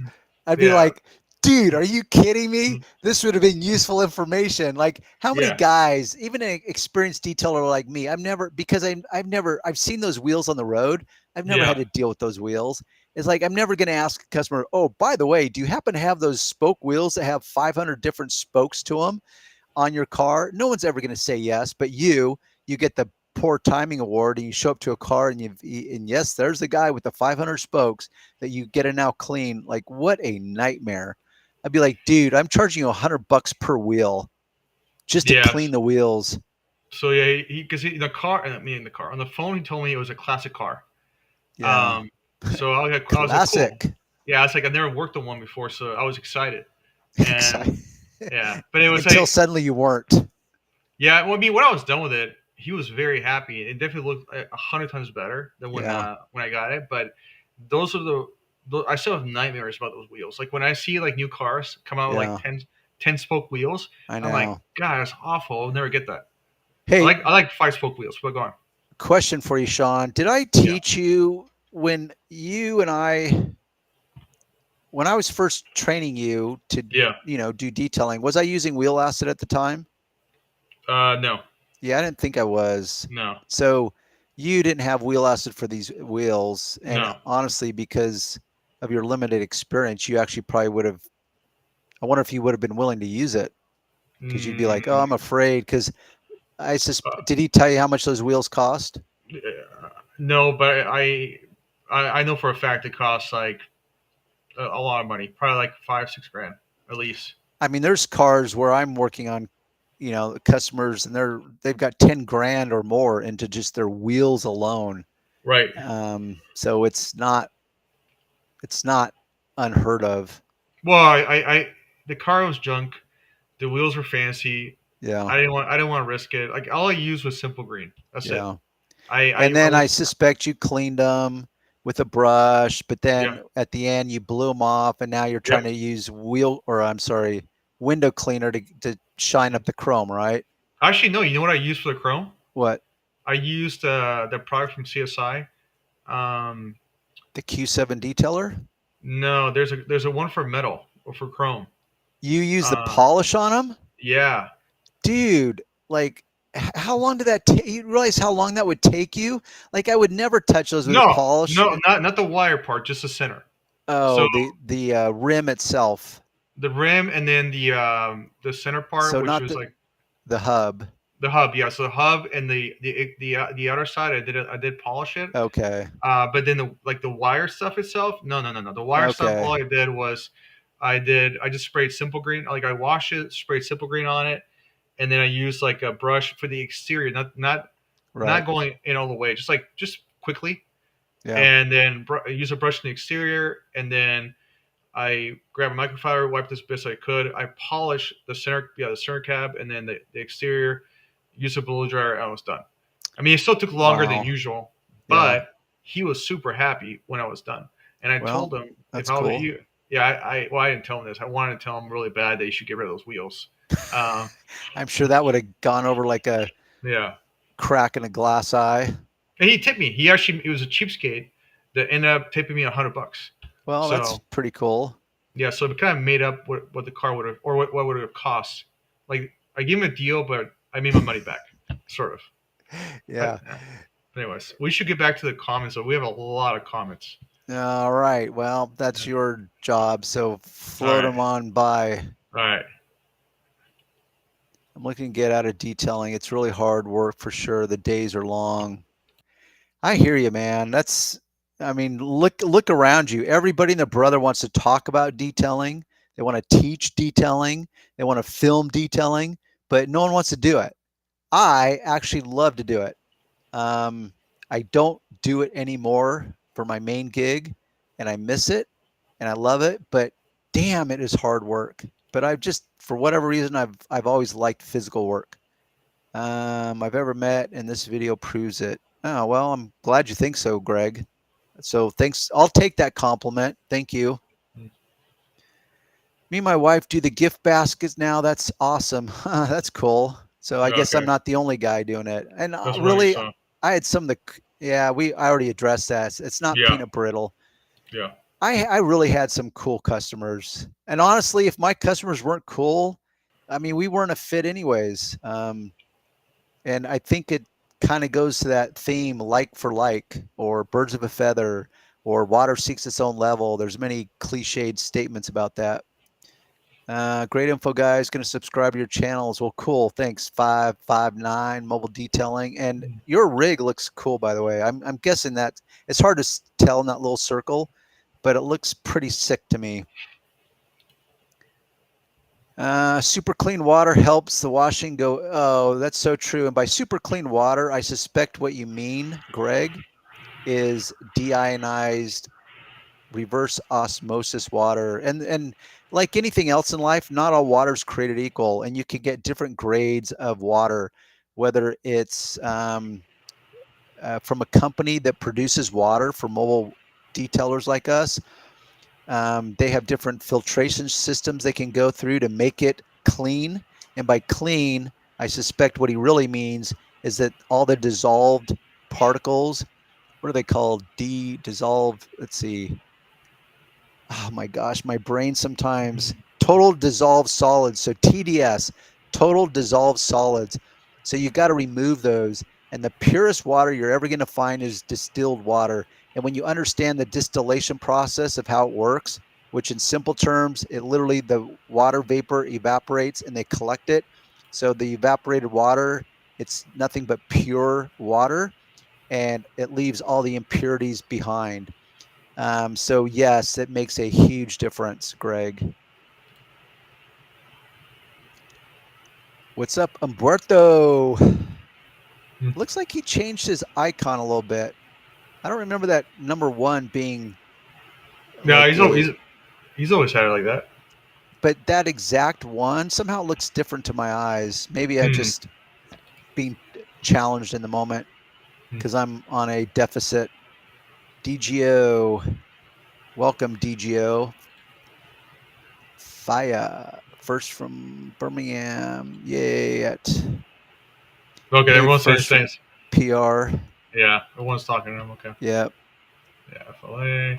Wait, what does FLA stand for? That's going to bug me because I saw that earlier and I didn't know what it meant. And I feel like I should know what FLA stands for. Florida? I don't know. I doubt it. Yeah. So Umberto talked about the Model Y, which wasn't a Model Y. And there you go. Failure to launch. I don't know. ChatGPT is not coming up with much. And I might be confusing it with a group, a music group, FLA from back in the day. It did pull up Florida also, but that's not really the official abbreviation for Florida. That's just FL. There you go, Darren. Here's a comment for you, Darren. I need a good 3. I saw that earlier. Yeah. Okay. So Mark, yeah, I'll be gaining 20 pounds. Gonna do a little overeating. Are you, Mark? I know. I'm gonna do 1 day of overeating on Thursday. I'm going to my sister's house, and I'm gonna put it down. But yes, I'm testing out what's called a dry fast right now. That's literally where you eat no water, or I'm sorry, you eat no food and you drink no water. And in case any of you listened to Brett and Heather Weinstein, that's where I was first introduced to this. They've been experimenting themselves. And the only reason I'm doing it is because the wife, Heather, actually, she goes by her given name, her birth name, Haing, versus Weinstein, even though she's married to Brett. She got injured years ago, and she said this, they called it a dry fast. And she says she has, for the first time in like 7 years, been pain-free because she deals with chronic pain. And so that got me interested. And so I'm experimenting with it. And I'm telling you, it's not easy. But I also work out every day. And because of my body composition, I think it's proves to be a little harder to do fasting. Yeah, 100 spokes. Yeah, at least. What a nightmare. Yeah. Well, I don't know if I've ever heard you laugh that hard, Sean. Well, because it's bringing back nightmares. That's why I remember that day. It's like, it was awful. So you got PTSD over it. Of course. Yeah. I hate. Sounds like it. Like I love, like my car is 5-spoke wheels, which I love. Yeah. Easy to clean. Whenever I see like those 10-spoke or whatever, all that crap, I'm like, no, I don't want it. Yeah, some of my favorite, as a rule, my favorite wheels are going to be 5-spoke of some type of design. Like my wheels on my van are IROC wheels. They're not originals anymore. I did have original IROC wheels on them, but now they're American Racing. But I love them. I love the 5-spoke wheels. Me too. My favorite. Yeah, they look like the Cholo lowrider type of wheels. It was a lowrider or a wannabe lowrider. Yeah. So you don't remember the car? Was it like an Impala or a? Yeah, an Impala or Monte Carlo. I don't remember what it was. Yeah. I just remember the car was really beat up. And the wheels were massive. They're like 20-inch wheels on a car. Yeah. Probably so bigger than that, I bet. They're probably like 22 to 24s. Something like that. They're just like this gigantic, and the car looked lifted. It's only because the wheels were so big. Yeah. And I was just like, like I was like, God hates me. So as soon as I saw it, I was like, retribution for some of your ill wills in the past. I think we just call that karma. Yeah. Yeah. See, acid would be perfect on those wheels because I would douse those with acid. I would just take my wheel brush, agitate everything, pressure wash them off. It'd be sparkling clean. Immediately blow them off with a blower, and then just touch them up with a cloth. X-Wax. Are you referring to Meguiar's X-Wax, one of my fave products? The owner didn't tell you he had wheels mixed with bike spokes. Yeah, homie didn't bother to tell you. There's a reason. Yeah. There's a reason he didn't bother to tell you. Yeah, if you would have told me that from the beginning, because usually before I do a car, if it's kind of iffy, I'll ask for pictures. Yeah. And which is a good strategy. Yeah. And that way I can get away. People can't get it like, oh, it's actually not that bad. And I look at him like, dude, that's pretty bad. So yeah. To use Mark's word, subjective. Oh, my car's not that bad. Yeah, of course it's not that bad. Yeah, I heard that. Yeah. So and I asked him for that, and he's like, oh, like he said he wasn't tech savvy and his camera wasn't working that well. Or yeah. I was like, yeah, suspicious. All of my red flags were going off. Yeah. Alert. Yeah, that's funny you say Alpina wheels, Humberto. In fact, I had a car. I'm trying to think if you could see it on my website. It was a BMW, which is what and I don't know how to say that word. I've never verified how to say that word the way it's meant to be said, because I've heard people say Alpina. So Alpina is similar to AMG, where it's an upgrade on the BMW cars. And I had a customer with a B7, which is the 7 Series fully loaded Alpina model, and he had some spoke. They were really difficult to deal with. Like look at these, Darren. These are pretty bad too. What a nightmare! Like somebody shoot me right now. No Actually, thanks. I think you and I need to go find the person who designed it and throw them off a bridge. I think the person that designed those needs to be sentenced to 20 years of having to clean those wheels himself. Oh yeah. All right, so I'm gonna go over here. This is from Jimbo Slice. I'd like to fix some paint chips on an older car. Is there a compound you recommend for 2,500 grit sandpaper marks? Each inch wise. Ferekla 360, pricey in USA. Well, I always stumble on that word. Tom Horvath introduced me to that company.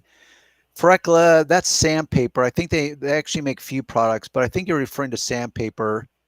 2,500 grit sandpaper, honestly, Jimbo, like that's not that difficult. I think you'll be surprised if you've never done it before.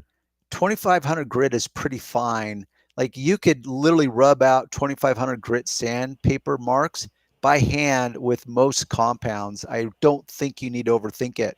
Probably what you're asking is what compound would remove those the quickest. My go-to, of course, was ceramics by CSI, and you can buy his newest product, which is called, wait for it, Ceramic XX, So that's what I would recommend. You can buy it. It's not cheap. And based But on what wait a second, Darren. Two things. One is you've used a new product, like not I like did. in yeah, you used it, and then secondly, just cheap is not. I mean, you want something that brings value. So it might be the cheapest, but it is a good product. Oh, I love the product. Yeah, yeah, But I like it too. I'm kind of addressing the fact that the Ferekla is pricey in the U.S., which because they actually make good products. Right. So I would try. I mean, you can get if you go to Sean, you can go to this website, Yeah. CSI Shine, Yeah. and you can show them a picture of it. And this product, by the way, is the only product you have to use, Jimbo Slice. It will remove those sand marks in a nanosecond, and it will finish so quickly. And you don't have to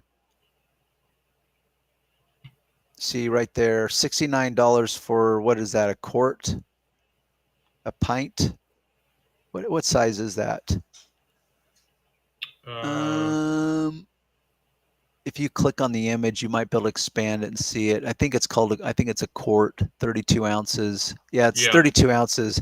So that's more than enough. That's way more than you need, actually. So that's like, if you're asking, that's what I would recommend would be that product right there. Is it the only product that's going to work? No. Like literally, I could wave a stick at more products than not that would work for 2,500 grit, because those are pretty fine sanding marks. All right, let me go to the next one. See? No, never change my logo.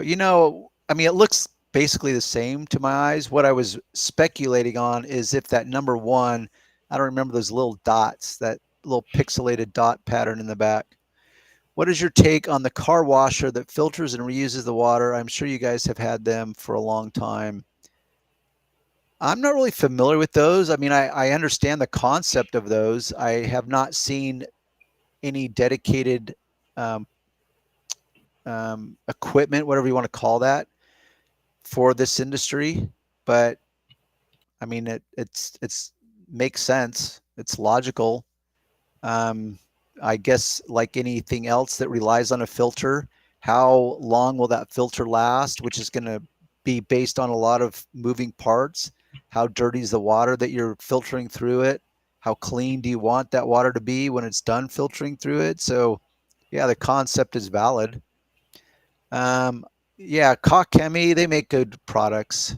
If you already have it, then just run with it. I guarantee it'll work, regardless of the type of buffer you're using. So yeah, Kakemi, they've got good stuff. Yeah, that's so true. Customers say it's not that. Yeah, and when I am training guys, I tell them, like, I don't know, there's a list of 5. Don't make me recall what they are right now. Actually, I'll recall a few of them. So you just named one of them, Birmingham. If a person says, "Oh, it's not that bad," it's worse than they're suggesting. And then one of my infamous ones is when someone says, "Oh, if you do a good job on this car, I've got 3 other cars that you can do, or I've got 5 other neighbors, or I've got all these other people that will want to use you." And it's just a form of manipulation. And I always hated it. And it was just a red flag for me. If a guy ever said that to me, it's like, you know what, dude? I don't even know what to say to that. It used to piss me off, because it's just manipulation.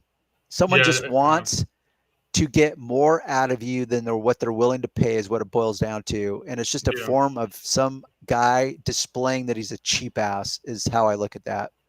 Yeah, I used to get that all the time when they say, like, this Vietnamese guy, I did a Tacoma, and he had 5 cars in the driveway, and he says, "You give me a good deal on this one, you can do all of them."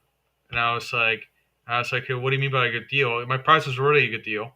Yeah. I told him to do it for like $200. For a full detail, it's going to take me 8 hours. The car is destroyed.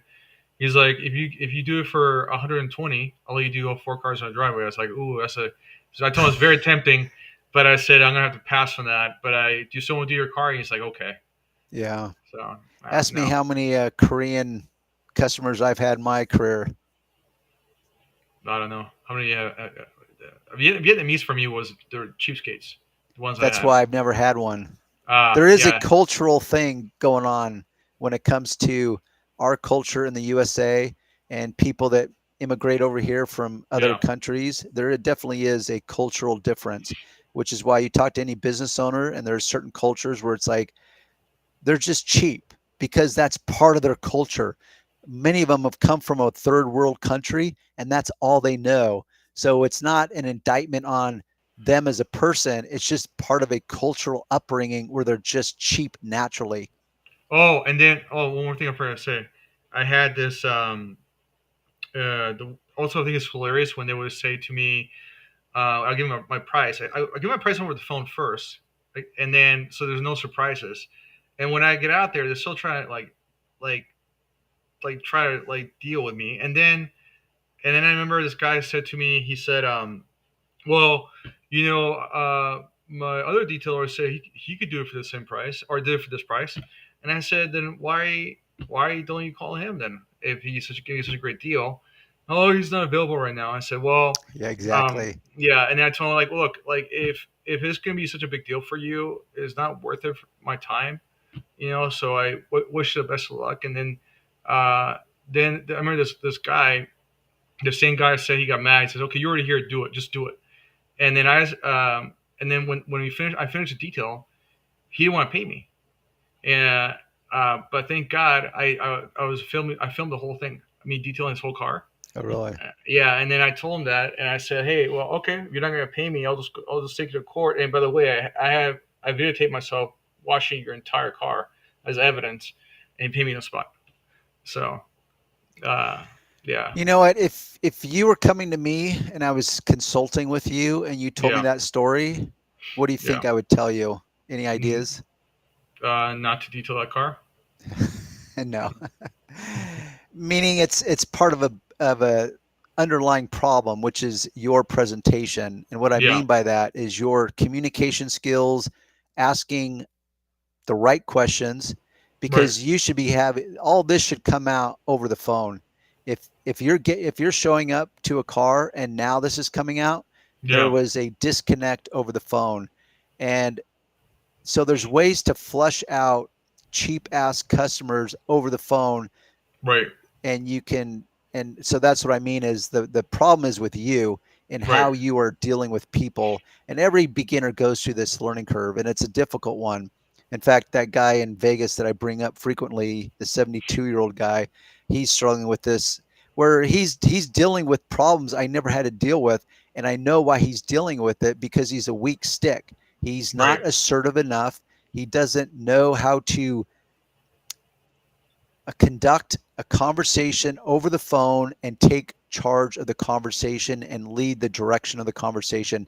And that doesn't mean you steamroll people over. It just means that you're the professional, and and unless you conduct yourself like the professional and the expert, people will absolutely take advantage of you, because in simple terms, most adults are just children acting like adults.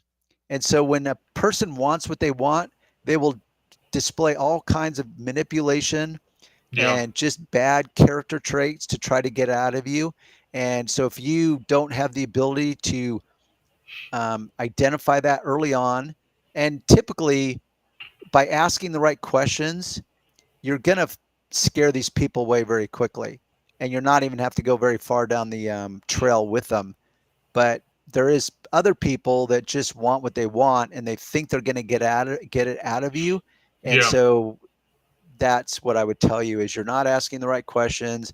You're not being assertive enough, and you're not being the pack leader in the moment. You've got to lead the conversation. There's ways to do that very diplomatically, very friendly, because you want to build rapport with people also. But anyhow, that's what I would tell you. Not that you asked, but in case someone out there is dealing with that themselves, maybe they can learn a little something in the moment. That's the whole point of these videos. So, all right, cool. Worst thing to listen from a customer: my car isn't that bad. Yep. I suspect most of us have heard that. That looks good. Thank you. You talk about the ceramics and the. Oh, I see. Yeah. Okay, very good. Number of my lows like the checkered flag. Okay.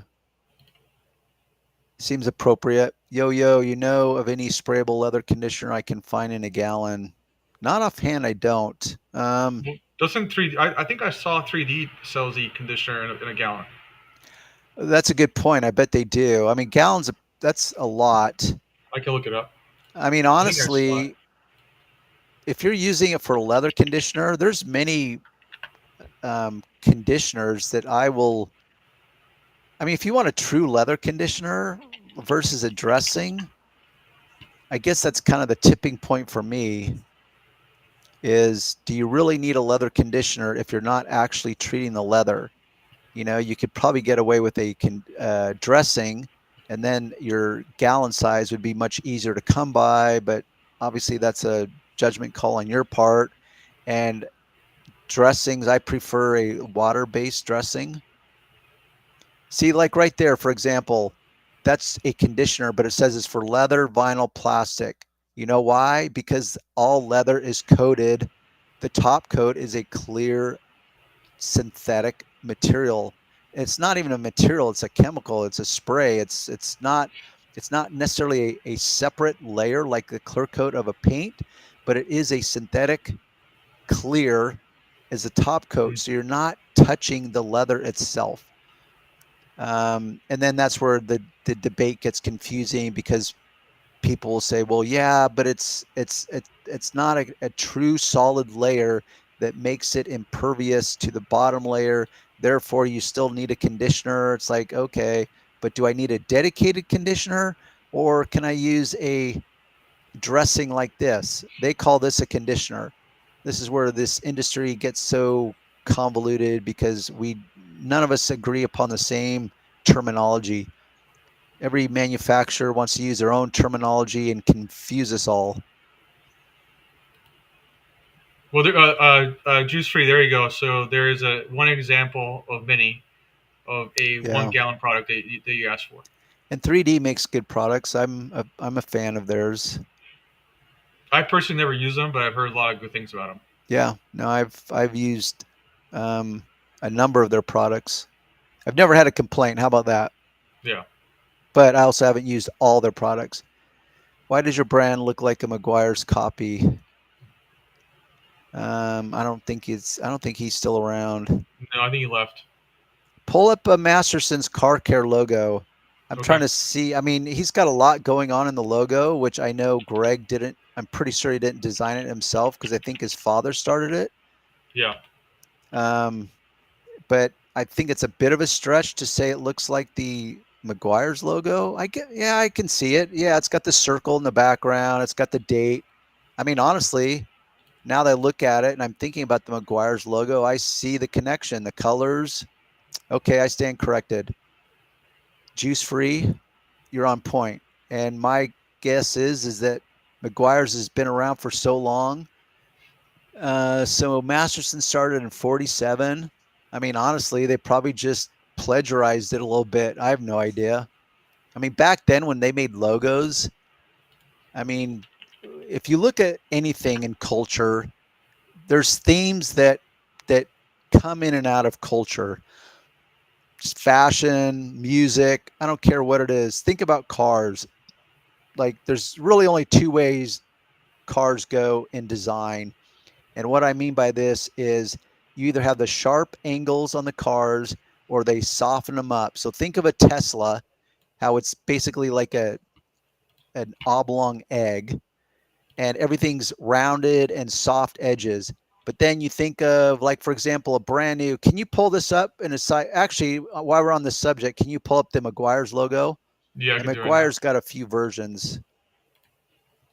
What's that, Sean? Give me a second here. I'm keep talking while I do this. Yeah, so the point I'm illustrating with Masterson's logo is I see what Juice Free is saying. There is definitely a strong representation, many parallels. So you've got the circle behind it. You've got the main Mastersons going across it. but there is other logos that look that follow that same format, because that format was very popular back then, which was, decades and decades ago. So you might be able to suggest that they plagiarized off of Meguiar's, but there's other logos. There's one that's in my head right now, and I can't think of. Blue Ribbon. Yeah. Hold on a second. That's kind of sticking out my head. My point is that general theme, that general layout, there's a lot of companies that used it. So in defense of Masterson's, who knows? What, Sean? I just enhanced the logo, so it's easier to see. But I know you want Meguiar's. All right. That's funny. You're on Canva. Yeah, that's how I enhance everything. Yeah. Okay, I can do this. So they have multiple logos. Yeah, they do. Although they've stuck to the. Hold on. You're trying to figure out how to split your screen? No, not that. I can't. This software is limited to what I can do with it. Well, then just get rid of Masterson's and pull up. We'll burn this into our memory. Just pull up a Meguiar's logo. Yeah, just type in, go to Google and type in Meguiar. There we go. Bam. So, for example, because Meguiar's has it on different backgrounds or backdrops, so there is one that is on a circular. But see, I could argue now that I'm seeing theirs. Scroll down a little bit, Sean. Yeah. So I could argue, like if this was in a court of law, for example, and I'm on a jury, and let's say Meguiar's is claiming copyright infringement by Masterson, saying, oh, they plagiarize our logo. I would have to say no on that. No, yes, it's the same colors, but not the... I was just going to say the colors are similar. Yeah. Yes, there's a circle on some of them, but see Meguiar's, because the one looks like it's on the top of a thing of wax, which is why it's circular. But then you have the one that says authorized dealer, and that's oblong. And then you have some that are on no background. So I would say that there's just not enough parallels there where I would find Masterson's being guilty as charged. So, but that's my 2 cents, juice free. Yeah, and I'm trying to do a comparison side by side. I don't think you need to, because I feel like it's just the comparison's just not strong enough for it. I mean, the font is totally different. Meguiar's has a very stylized font. It's what's called a serif font. It's got little serifs to it. Very highly stylized between the M and the G and the S. Yeah, see, Masterson's, it's also a serif font. I think mostly, oh, there's a good side-by-side. You nailed it. So I definitely see the parallels. I would say it's mostly the fact that the colors are pretty much the same. Those are very close. And the fact that I wouldn't call Masterson's set at a true diagonal, but it's got a wave to it. And then you add the fact that they both start with an M. And the length of them are very similar. Masterson's, the amount of letters, they're almost exactly the same amount of letters. 2, 4, 6, 8, 2, 4, 6, 8, 9, 10. They're so close in that regard. And so there's the strong parallels. They both have the date on it, since 1901 versus since 1947. So there's a lot of parallels. But in a court of law, I would have to say, no, I'm not gonna strike them on copyright infringement. But if you think about it, a lot of the logos are similar. Like if you look at McDonald's and In-N-Out, same colors. They're like a lot of fast food. Yes, and there's themes. That's what I mean. There's generational themes, and then there's also industry themes. So based on the industry that you go into, let's say it's a tech industry versus car industry versus a fast food industry. There are certain themes that will be kind of dominant when it comes to logos. Yeah. All right, and that's where my first areas of art career started, when I was but a little boy.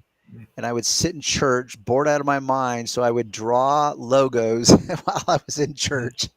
And that was when I was like 6, 7 years old. Yes, cultural difference for sure. That's very real. Indians are bad. I need good price. Give me good price. Yeah. I wish I could do an Indian accent. I crack up at a hardcore Indian accent. Same with Asian, Indian. I mean, it is a cultural thing. What up, Sean? What up, Darren? What up, Juice Free? I need to pay my light bill, buddy. Oh, I don't know. Is that from like perhaps a customer's telling you he needs to pay his light bill? Or no, that's probably you as a detailer saying, hey, man, I got to keep the lights on. Yeah. I got to make a living here, dude. Like go easy on me. Trying to make a living. I have had different people tell me this, other detailers do it for this price. So I tell them, dude, you better take that deal immediately. I like that answer. That is a good answer. Yeah. Yeah. If someone says, I can find another detailer that will do it for cheaper, and I say, well, I could find another customer that will pay me more. Yeah. So right back at you. And honestly, that's what I call the hard takeaway. When you stand your ground, you say, you know what? And that's how I was diplomatic about it. I would just say, you know what? Sounds like we're not a good fit. I accept I'm not the right detailer for everyone. I know the value I can bring, and clearly we're not a good fit. 90% of the time when I position it that way, people can't help themselves. It's like, oh, because what you're doing is we as humans are hardwired to want what we can't have. This is why an economic supply and demand exists. When you decrease the supply, demand goes up. When demand goes up, you can increase your prices. It's hardwired into us as human nature. And so if you understand that principle and you apply it to your professional world as a detailer, when you start limiting your supply, so your supply is your service that this customer wants from you. So you can limit it by saying, okay, I don't think we're a fit because this is what I charge. You don't want to pay that. Therefore, I'm going to go away. So by you going away is you limiting the supply. So the demand on their side has to necessarily go up. It doesn't mean it's going to work every time, but I found that in most cases, it works. Yeah. That's called the ability to pull the emotional triggers of people.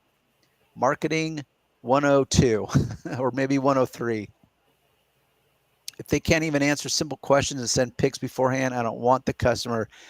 See, that's another point. When I'm teaching guys, I have certain things that are red flags, and that's one of the red flags. And that's also kind of in reverse. The converse of that, Birmingham. So yes, because if they're not even willing to put in that kind of effort, that is a strong indicator that they're shopping price, not value. And so that's a very easy way to weed out those people. And I apply the same tactics, the same strategies by the questions I ask. Because if a customer gets annoyed or frustrated, it's like, okay, clearly you're just shopping price. Clearly you just want me to deliver you a price out of my mouth that you're satisfied with and that you'll say with yes to. But the point is if that's what you're shopping, I am not the guy for you because I am not the cheap guy on the block. That's what I use. LVP conditioner. It's not sprayable. And yeah, I want a conditioner, not a dressing or protectant. Yeah. So what's LVP? Those are 3D product. 3D. Is that what it's called? Yeah. Because I know for LVP stands for leather, vinyl, and plastic. Yeah, I figured that because chemical guys uses VRP for vinyl, rubber, and plastic. Here's a sprayable one. Honestly, most conditioners, you're probably going to be able to get it through a sprayer. If you're buying in a gallon, you're going to be, I don't know. Actually, I guess he could be, but no, he wants a sprayable one, right? Oh yeah, I was like, yeah. So if you're buying it in a gallon, you're going to have to put that product into a smaller sprayer. So make it a sprayable one yourself. I know they call it a sprayable leather. I suspect you could buy a gallon of whatever kind you want, and just put it into a sprayer. And if it's too thick, I would read the ingredients and see if it's a water-based leather conditioner, which almost seems counterintuitive. But if it is, then you can just dilute it down with water and not only make it more economical, but make it easier to spray out of a sprayer. Couldn't he use the CSI Q7? Yeah, but see, that's a wax. And if this guy's, because he's literally saying he doesn't want a dressing or a conditioner okay. or a protectant. He wants a true leather conditioner. Got it. All right. From you pros, what's the glossiest topper you can put on a coating? I still use bead maker. What's better? I don't know, Mark. I'm not a big fan of bead maker. We talked about this, I think, last week. Yeah, we did with Doug and Phil. And we called it one of the most hyped up, or the product that overpromised and underdelivered. I love bead maker, but only because it's so user friendly. I don't love it for any other reason. I think it smelled kind of good. It looks appealing because it's kind of orangey in color. But as far as lasting, it didn't last for darn. What is glossier? Unfortunately, I don't have an answer for you because I don't know. I've tried so many products, and I would say that they're really hard to know a difference. And because there's so many good ones out there, I feel like it's power of suggestion, where you could line up 5 cars, use 5 different products on it, and pull 100 guys and say, okay, guys, which car is the glossiest? And they'd all stand there struggling to figure out which car is truly the glossiest. And some of them would say this car, some of them would say that car. And you're like, well, what is it, guys? I mean, if the product's really going to be spectacular, there shouldn't be any hesitation here, right? Every one of those guys should say, oh, hands down, it's that one. That's clearly the glossiest, and it should be unanimous. But I guarantee, because there's so many good products out there, you're never going to find that because there's so many good products out there. So, yeah, I don't have an answer for you, Mark. How's that for a lot of empty words? Juice free also for leather is Color Lock. I've heard of Color Lock. I've never used their products, I believe. No. Color Lock? You got to spell it. See the way he spelled it? I see. Is the correct way. Color Lock. Actually, it might be just a C on the end. Or is it CK? I guess it is CK. But yeah, they've got the British spelling for color. Those Brits, why do they have to spell words so differently? That's what they say to us. Bead maker has a nice, oh, sorry, I'm jumping ahead. There it is. Yep. Well, they got some cool packaging. I'll give them that. So I'll give them an A on the packaging. It's clean and simple. I like the color choice. Adams is a sprayable conditioner that's pretty good, but it doesn't come in a gallon. I like a lot of 3D stuff. Yeah. We all seem to concur on the 3D stuff. Makes some good products. Thanks, Juice Free. I'm definitely an art guy and definitely a logo guy and definitely, what's the word I'm looking for that has to do with lettering? I can't think of that name now, that term that has to do with letters, the font styles and choices. It's one of the areas of art that I do a deep dive on. I've always been intrigued by. Look them up. First Good Looks. Up. I think he's talking about that he appreciates us showing him the different products that he was asking for. I see. 100%. I can tell a lot about people in the first 5 minutes of convos. Questions they ask say a lot about what they value. Bingo. Yep. You are a wise man, Birmingham. I can usually size someone up in like under 2 minutes or less. and that's by me asking the right questions to them, seeing what, and that's honestly, that's something I play on the regular. Like I actually live a pretty simple life these days. Ever since COVID, my life has been dramatically simplified. I only go to a few places: the beach, the gym, Costco, and occasionally the market, Sprouts, and Ralph's. Those are pretty much the only places I go. I don't go out to eat. I don't go to the movies. And so when I'm at the gym, I meet a lot of people because I'm there on a mission. I want to get my workout done. And so if I need a machine or weights or a bench, I'm going to ask them, hey, can I work in? Or how much longer you got? So I have the ability to spark up a lot of conversations. And so I do, it's what I tell my children. It's called Darren's social experiments. And so I will ask probing questions, and basically it's me stirring the pot. Are you familiar with that metaphor, Sean? What metaphor? Stirring the pot. Do you know what that means? Stirring a pot. Yeah, like. So literally what it means is back in the day when our mothers were mothers and you would make homemade soup, all the heavy stuff would settle to the bottom. So that was a reference, is you have to stir the pot to dredge up all the heavy bits and see what's laying at the bottom. And so that metaphor applies to people.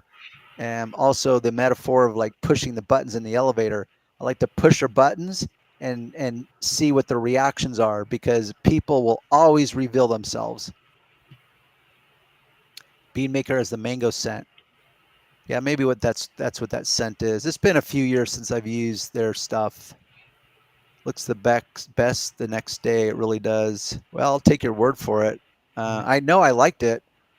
My biggest gripe with Beadmaker is it just didn't seem to last for anything. Like one washing and the stuff was basically gone. Beadmaker has a nice feeling on the paint, but it's not durable. Yeah, that's my point. Thanks, guys. Anytime. Juice free. It's coated, not durability. Just look. Okay. Yeah, and you did say that. So you're not worried. And honestly, with my customers' cars, especially my maintenance customers, I'm not worried about durability. I'm worried about visual perfection. But once again, and ease of use. So I'm going to say those two things. And if I'm going to add a third one there, it's going to be cost. But in order, it's going to be which is going to look the best. Actually, let me rank that hierarchy a little different, because the two go hand in hand. Because if you have a product that's too hard to use, but it looks exceptional, it's like, yeah, but it's so hard to use. And is my customer really going to notice the difference? So those go hand in hand, ease of use and appearance. Then the next one would be cost. So those would be the three main ones. So the fact that the car's coated, you're not worried about durability. You want something that's easy to use and looks exceptional, which is why you probably leaned into Beadmaker. I don't have anything else for you that I could recommend that I know for certain is going to look better than Beadmaker or is going to deliver a better user experience than Beadmaker. And if you do find something, Mark, let us know, because I want to try it. Oh, Color Lock is now under Koch Chemi. That would suggest they bought it. They bought out Koch Chemi, maybe, or actually Koch Chemi bought out Color Lock. Wouldn't surprise me. It's like most companies get acquisitioned. Yeah, that's Beadmaker. Marketing, yeah. Marketing. That's why we are a consumer society. Honestly, if we all just bought what we needed in life, we wouldn't need marketing or advertising, right? If the bottle looks good, we'll buy it. Mm. You know what? I'm a sucker for it also. I mean, you can't. This is why marketing works. You cannot separate. We are emotional creatures. My simple default is this, is that we make purchase decisions based on emotion, and then we use logic to rationalize that decision after we've made that decision by emotion. I hope that makes sense to you guys. Color Lock are experts on leathers for all European vehicles, any vehicle that has leather on them. All right, good to know. I've not done a deep dive on Color Lock. I'm only familiar with them, and if I've used their product, I can't remember. And Costco, yes, Costco. Certainly love Kirkland brand. Yeah, Kirkland stuff is great. I love everything. Anything Kirkland is amazing. They've definitely they definitely pick and choose wisely as to which industry they're going to dismantle. If I was one of those products at Costco, I'd be so pissed because now Costco basically private labels their all their competitor stuff, and you're like, oh wow, thanks Costco. First I get in here, and then you see how popular it is, and because it's popular enough, now you go and private label it, and now you underprice me. It's like great, because Kirkland now they you pretty much buy anything in Kirkland. Like, what are the things I buy in Kirkland? Their grass-fed beef frozen patties, their ghee butter, their salt. Actually, I switched to their milk, their whole milk recently, their organic milk, their eggs. But yeah, they private, microfiber towels, obviously. I've been a fan of those forever. Darren, do you have a one-on-one I could pay for? I practically go to the gym and it hits Sprouts after they're in the same complex. Oh, that's funny. Do you go to my gym, Birmingham? Because mine's the same way. They're not in the exact same complex, but my gym, which is 24-hour fitness in Yorba Linda, and Sprouts. Yeah, well, he lives remember, he lives in Alabama. Yeah, I was kind of kidding with that, but okay, good. Let's make sure. Yeah, thanks though for reminding me. I thought your old age was getting to you. What's that? I thought your old age was getting to you. It does. It gets to me every day, and it gets to me in 100 different ways every day. So yes, there's a Sprouts I go to that's right by my gym. I could throw a rock literally from my gym to Sprouts, and so I hit Sprouts on the way home. And I used to buy my raw milk there. I was introduced to drinking raw milk by Dr. Saldino. I follow him. I've gotten a lot of my updated nutrition guidance from Saldino. Now I'm going to forget his first name. I just met him at the beach. I think I told you guys. I just met him at the beach randomly 2 or 3 weekends ago at Newport. He was walking along the boardwalk, Darren, and I recognize him. What? Sorry, keep talking. I'm going to get a drink. Keep talking. All right. So, so the point is he introduced me to drinking raw milk. Unfortunately, like, the U.S. is so screwed up. We have the shittiest eating habits. We have the shittiest food. It is terrible. And this whole stupid food pyramid that we grew up on is a joke. And I'm glad that RFK is in business now in our government, and he is going to clean it up. I hope he cleans it up. I know he wants to clean it up, and I'm on the same page as him. It's just a matter if he gets hung up by big pharma, big ag, big business, who knows. But the point is there's laws that you can't sell raw milk. I mean, it's such a joke. But my Sprouts sells it. I was very surprised. So I was buying a gallon of raw milk. It's super expensive. It's $18 where I live. $18 and some change a gallon of raw milk. So do the math. There's 8 cups in a gallon. That's over $1 for a cup of milk. And it's super yummy.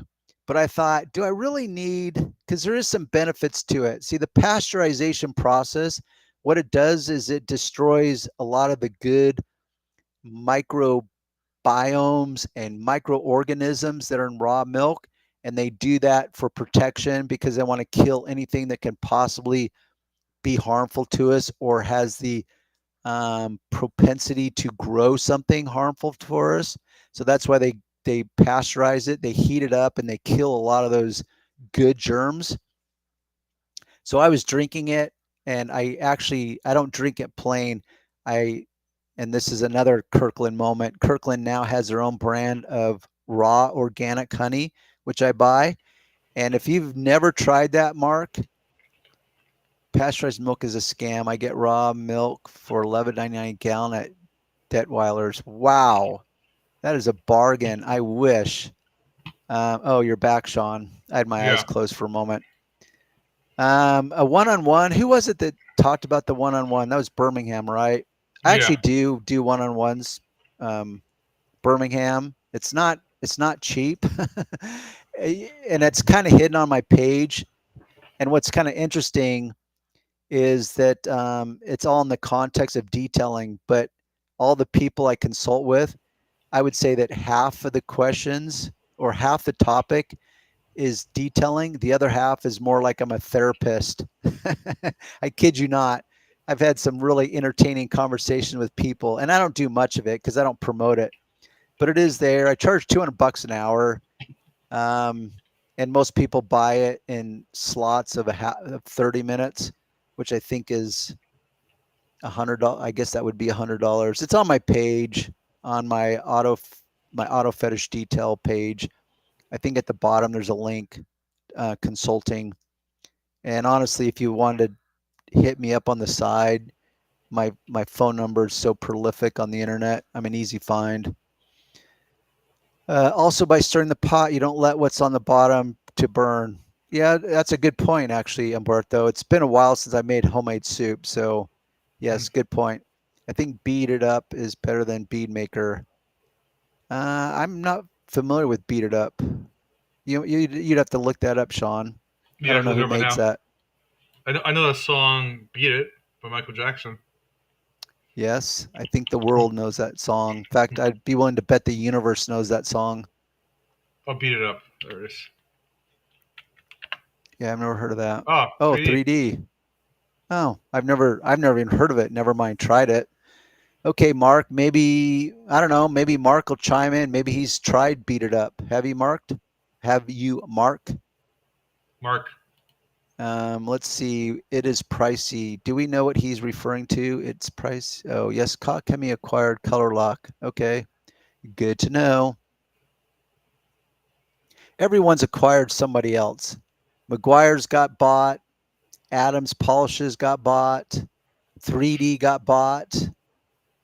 They've all been bought up by, typically they just call them, not investment. What do they call those funds? Those hedge funds? No, just capital. What's the term I'm looking for? Not hedge funds. There's just capital groups. They got a lot of working capital. Oh yeah. There's It's like one company will own it's like the company who owns Red Lobster. Yeah, it's actually owned by they own different types of companies. Yeah, it's usually like a bunch of investors that own a bunch of there's a specific term. It's just not. It's not on my brain right now. I know what you're talking about too. But go on. Yeah. And spraying products like Bead Maker or Beat It Up work better than when you spray it on a rag and not on the panel directly. You know what? I can't comment on that. I always sprayed Bead Maker directly onto the panel, so I can't comment on that. Raw milk has been great. So it sounds like you've gotten some benefits from it. Yeah, and it was Saldino that turned me on to it. So I don't think I finished that. So what I do is I mix raw milk and I add, so I do, it's 300 mils of raw milk. And then I add actually what I do is I count it. I do 4 seconds of squirting the bottle of honey, the Costco brand, into it. And then I blend it by hand and it gets this frothy froth at the top. Oh man, it is like heaven. It is so tasty. In fact, that's how I break my fast, is by drinking that. And now my mouth is salivating because I am fasting. All right, so where are we at? Pasteurized milk is a scam. Depends on what you mean by that, Mark. I mean, I'm not a fan of it. I just wish as consumers we had a choice. There's some states, which is kind of ironic because California is literally at the top with New York as being the most regulated state. And yet I was surprised that I could walk into Sprouts and find raw milk for sale. I mean, there's stories on the internet of the federal government raiding these farms for selling raw milk. I mean, it's absurd. That's pretty stupid. It's just insanity. Our world is, it's all about control, money, and power. yep, pretty much nailed it on that one. What are you drinking there, Sean? It's just water with like flavoring, sugar free. Yeah. So let's see here, and it's pricey. Ooh, I just preempted your. I read what he's gonna say I know. next. It's That's okay. pricey. It's okay. Which is pricey? Is he talking about the 3D stuff? Probably. I don't know. I'm assuming. Yeah, we don't know what you mean when you say it's pricey, Birmingham. No, beat it up yet. Okay, so you haven't tried it. Well, maybe it's a good lead for you. I don't know. Yes, venture capitalist. Thank you. Juice free. That's exactly what I was looking for. Oh my gosh, my brain sometimes. Well, this is what's good about the people here interacting with us is that they can sometimes fill the gaps. Yes, as has been the case multiple times tonight. It's good. It means they're paying attention. Yeah, acquisitions. Yep. Acquisitions and mergers, baby. Yes, 3D got bought by the same company that this year got P&S. Oh, yes, P&S also got sold. Tom and I were in the process of doing a deal with them. For whatever reason, they pulled out, and this was before they even sold the company. But yes, P&S also got sold. 3D got sold. I don't know the name of the company. I did, but I don't remember who it is. Are buying up companies. I mean, that's what they do. You know, that's they're in the business to make money. Apex Detail did a vid on it. I'll check it out. Oh, okay. You know, we actually contacted Brian from Apex to see if he wanted to come on this, but does he remain in silence? He has not responded once. I texted him twice, no response. Yeah. No response.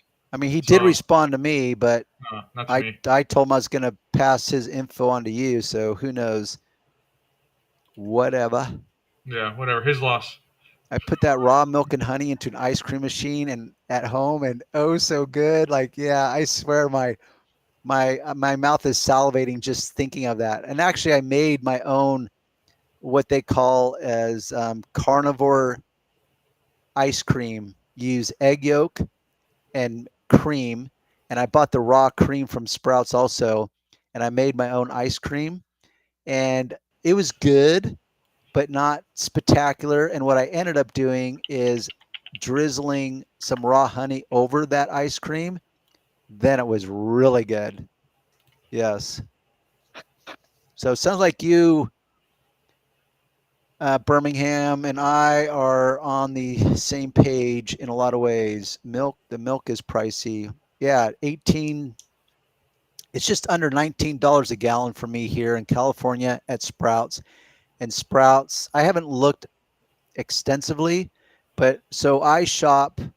There's only a few things I buy at Ralph's, which I can't even. Actually, I used to buy all my grass-fed beef at Ralph's until I found out that they were selling the grass-fed beef in frozen meat patties at Costco. So now I don't shop at Ralph's anymore. And then I will toggle between Trader Joe's and Sprouts based on what I'm after. So I think I look at Trader Joe's. They don't have raw milk. I found it at Sprouts, so I buy it at Sprouts. And yes, it's pricey. 19. I'm just going to call it shy of $19 a gallon. It's right there on the screen, Darren. Yeah, I saw that. Yeah. But yeah, I mean, that's not what I buy. Those are different brands. Yeah. I can't actually remember the brand I buy now. But what I did, Birmingham, is I started buying the whole milk at Costco. It's organic.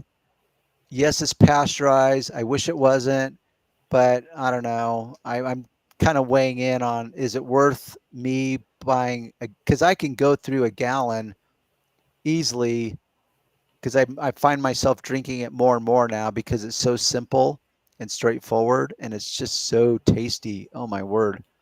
Appearance Technology Group. Oh, good research, Umberto. announced the acquisition of Peanuts Detail Products, founded in 1961, a leading designer, manufacturing, brand, and consumable car care liquid products. Good research, Umberto. So now we know, Appearance Technology Group. Maybe the depression, not prohibition. Actually, I think you skipped one, Sean, because he said something about cows getting sick. I think cows were sick during prohibition, which made the milk bad, something like that. Who knows? I think it's just our government wanting to put its nose in all of our businesses personally. Yes, I do, Birmingham. And I was introduced to that by Bulletproof Coffee, which is Dave Asprey. I've read 2 of his books now. The first one was Fast This Way.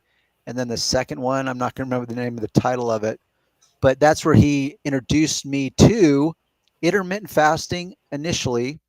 And then part of his kind of protocol is the buttermilk. That's kind of the label they use is, or I'm sorry, butter coffee, which kind of doesn't really, it's not a good descriptive because it's kind of confusing because you think, oh, butter coffee, what is that? Is that like a specific type of flavor? It's not.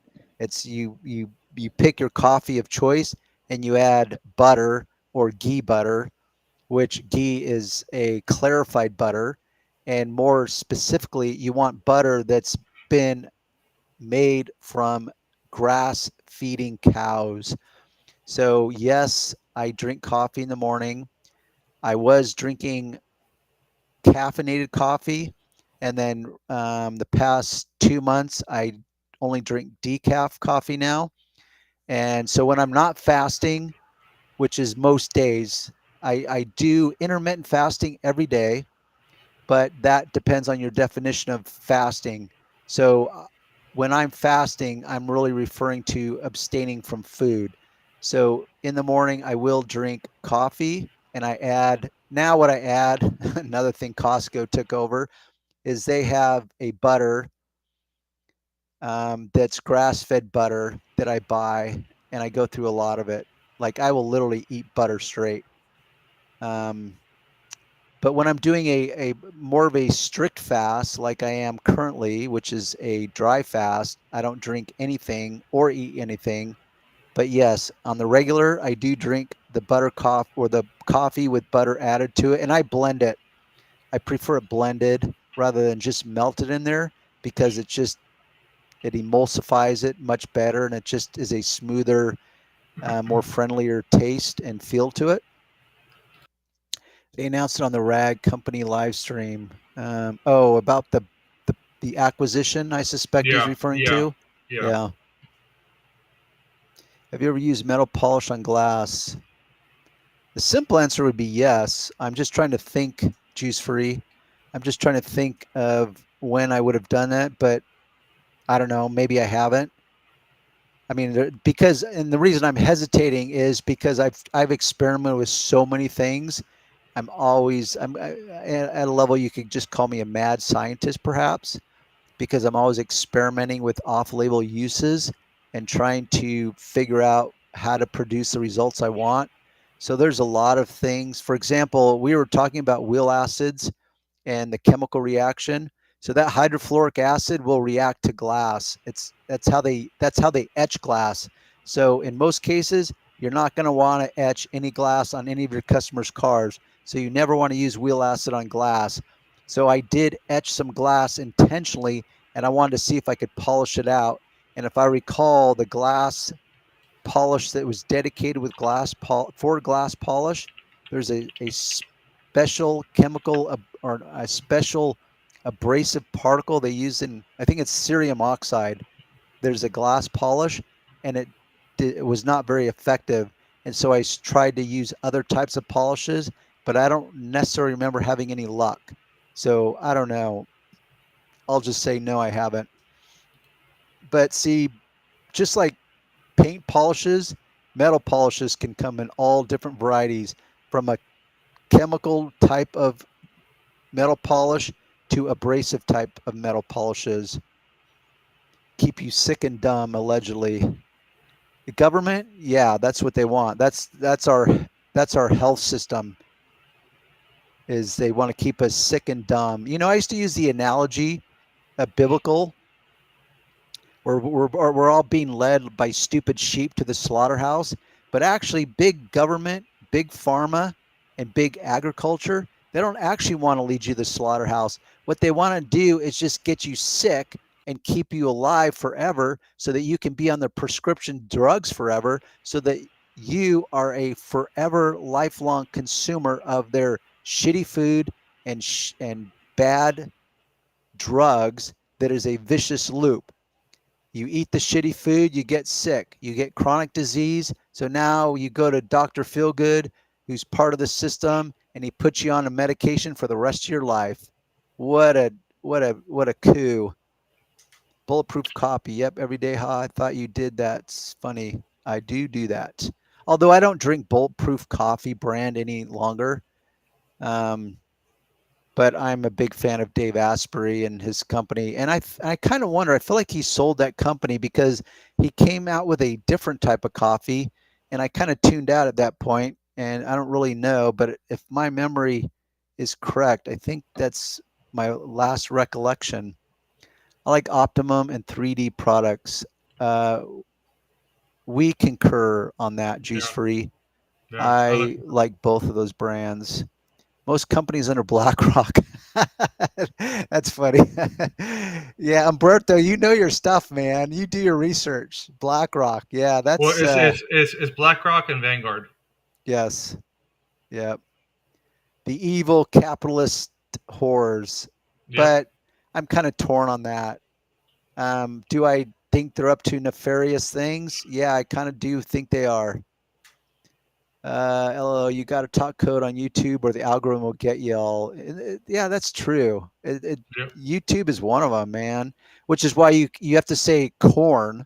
You can't say the real word like corn. You got to say corn, or you can't say grape, or actually you can say grape. You just can't say the word that sounds like grape. Just like you have to say corn. You can't say the word that sounds like corn. It's like, what a joke. Talk about, here we are in a first world country, the dominating country of the world, and we're still censored. And it's like, oh, we claim free speech. Well, our free speech is constantly being eroded away. They get you sick, and different fruit seedless, so you can't do your produce. Different fruits seedless, so you can't do. I'm not sure what that means. He's talking about like some fruits don't come with seeds, so you can't plant your own fruits and fruits in the garden. Oh, you can't grow them. That's an interesting, which I agree with, by the way. Meaning, I'm just cynical. Period. And the reason I'm cynical is because, well, I'm my age, and I've lived around enough to see just how manipulative and diabolical companies use in their marketing and advertising to separate us from our money. So that's why I'm cynical. There's a reason I'm so cynical. Absolutely, Birmingham. Your gut biome. Yes. And the more research I do on that, which I do, it's really becoming more and more compelling of just how true that is, where your health starts in your gut. If you get that taken care of, you don't need all those medications. Yeah.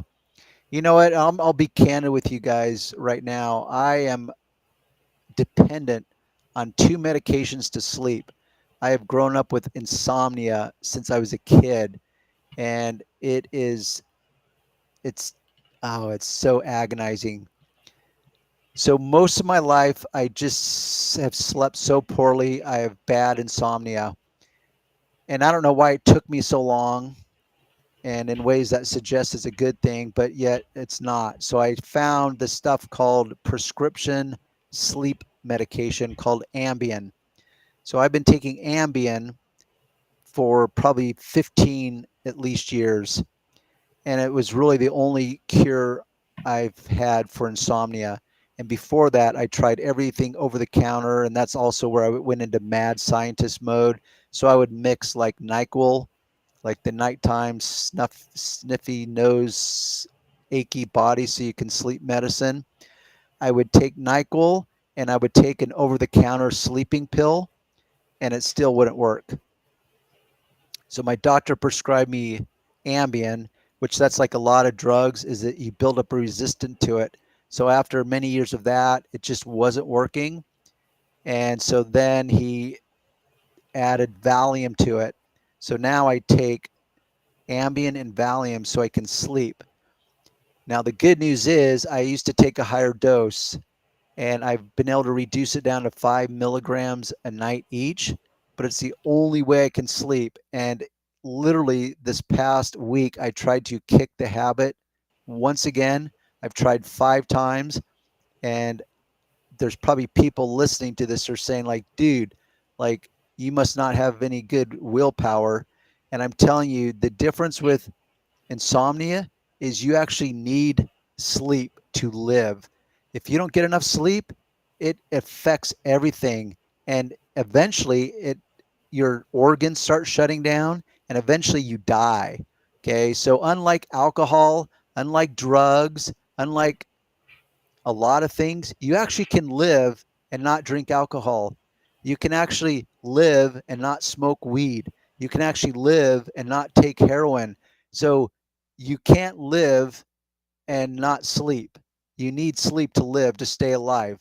So it's not like, oh, I just don't have enough willpower, because I went for, I think it was about 3 weeks where I was just going to white knuckle it through it. And I thought eventually my body will learn how to sleep again. And it just wouldn't. It was like, I just wanted to like kill myself. It was so bad. Anyhow, that's Darren, also, oh, go ahead. sorry, I was just gonna say real quick. Let's answer these 2 questions. I gotta go because it's already 2.5 hours, and Oh, wow. Okay. yeah, I have to head out. I remember when when they started with the trans fat thing, and what did they use? Lots of corn, some preserved corn coal. I know I'm totally anti the seed oils, by the way, and that's what I learned from Dr. Saldino also. So I don't eat any seed oils any longer. The withdrawals are horrendous, dude. I've been through withdrawals. Well, each of those times I went through withdrawals, and they are horrid.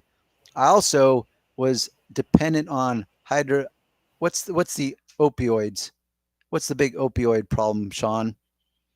Oh, Hydro or hydrocodone? No, it's not hydrocodone. Is it fentanyl? No No, drugs. that's. I mean, I didn't try fentanyl, but I was on a opioid that was for painkillers. I was on it for 2 years, and coming off of that. And by the way, I came off of it for my own health. My doctor was more than willing to prescribe this stuff to me, which is pretty jacked up.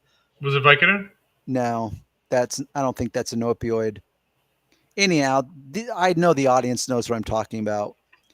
It was this big pandemic thing that we had that was before fentanyl, and they made a documentary, numerous documentaries about it. Anyhow, so I was dependent on those, and the withdrawals coming off of that. Oh my God, it was terrible. But I did it. I was able to kick that. Let's see, when you go to other countries like Canada, Europe, lots of products from the U.S. can't be sold. Yeah, I know. They just did a thing on, in fact, this is RFK. He did this comparison on the Fruit Loops in Canada versus the Fruit Loops in USA, because they don't allow synthetic or artificial food colorings like we do. And yeah, our food consumption, we have a just a garbage diet here in the Western culture that needs to be changed. All right, so you want to wrap this up, Sean? Yeah, this last comment. Camolil, I can't pronounce that correctly. Meaning, if someone told me it, I could. I'm familiar with that tea. I've never drank it before. Oxycodone. That's probably what it was. I don't remember. This sounds familiar. I've heard of that before. Yeah. See, actually, I think my mix was hydrocodone and acetaminophen. It was 325, 10, and 10 so that's a blend. It was a blend of 10 milligrams of hydrocodone, I think is what it was, and then 325 milligrams of acetaminophen. And that's what I was, and I could say addicted. I'm going to call it dependent. I was definitely dependent on it. And boy, I can tell why people get dependent or addicted to it, because because I grew up and I never took drugs. I never smoked pot, never took drugs. So I never knew what a real buzz was until I took these. It's like, oh my gosh, the euphoria. Oh my God. I could have, I wanted to live off that stuff, but it's addictive and your body develops a tolerance for it. So you keep having to up the ante to get that buzz. So I knew I was on a bad trajectory, dejectory. And so I thought I got to get off this stuff big time. Amino acids. Yep. This is all physical, biological stuff as far as nutrition and supplementation. All right, party people. Which we can continue this conversation next Saturday. That's fine. Or maybe we can organically get on some other conversation. Yeah. Seems to be a lot of people are into it, so that's cool. Yeah. All right, party people. Hey guys, give us a like on the video as you're on your way out, and thanks for tuning in. This has been cool. I've had a good time. Sean says he's had a good time. So thanks for tuning in this week, and we'll see you next weekend. Same bat channel, same bat time. Until then,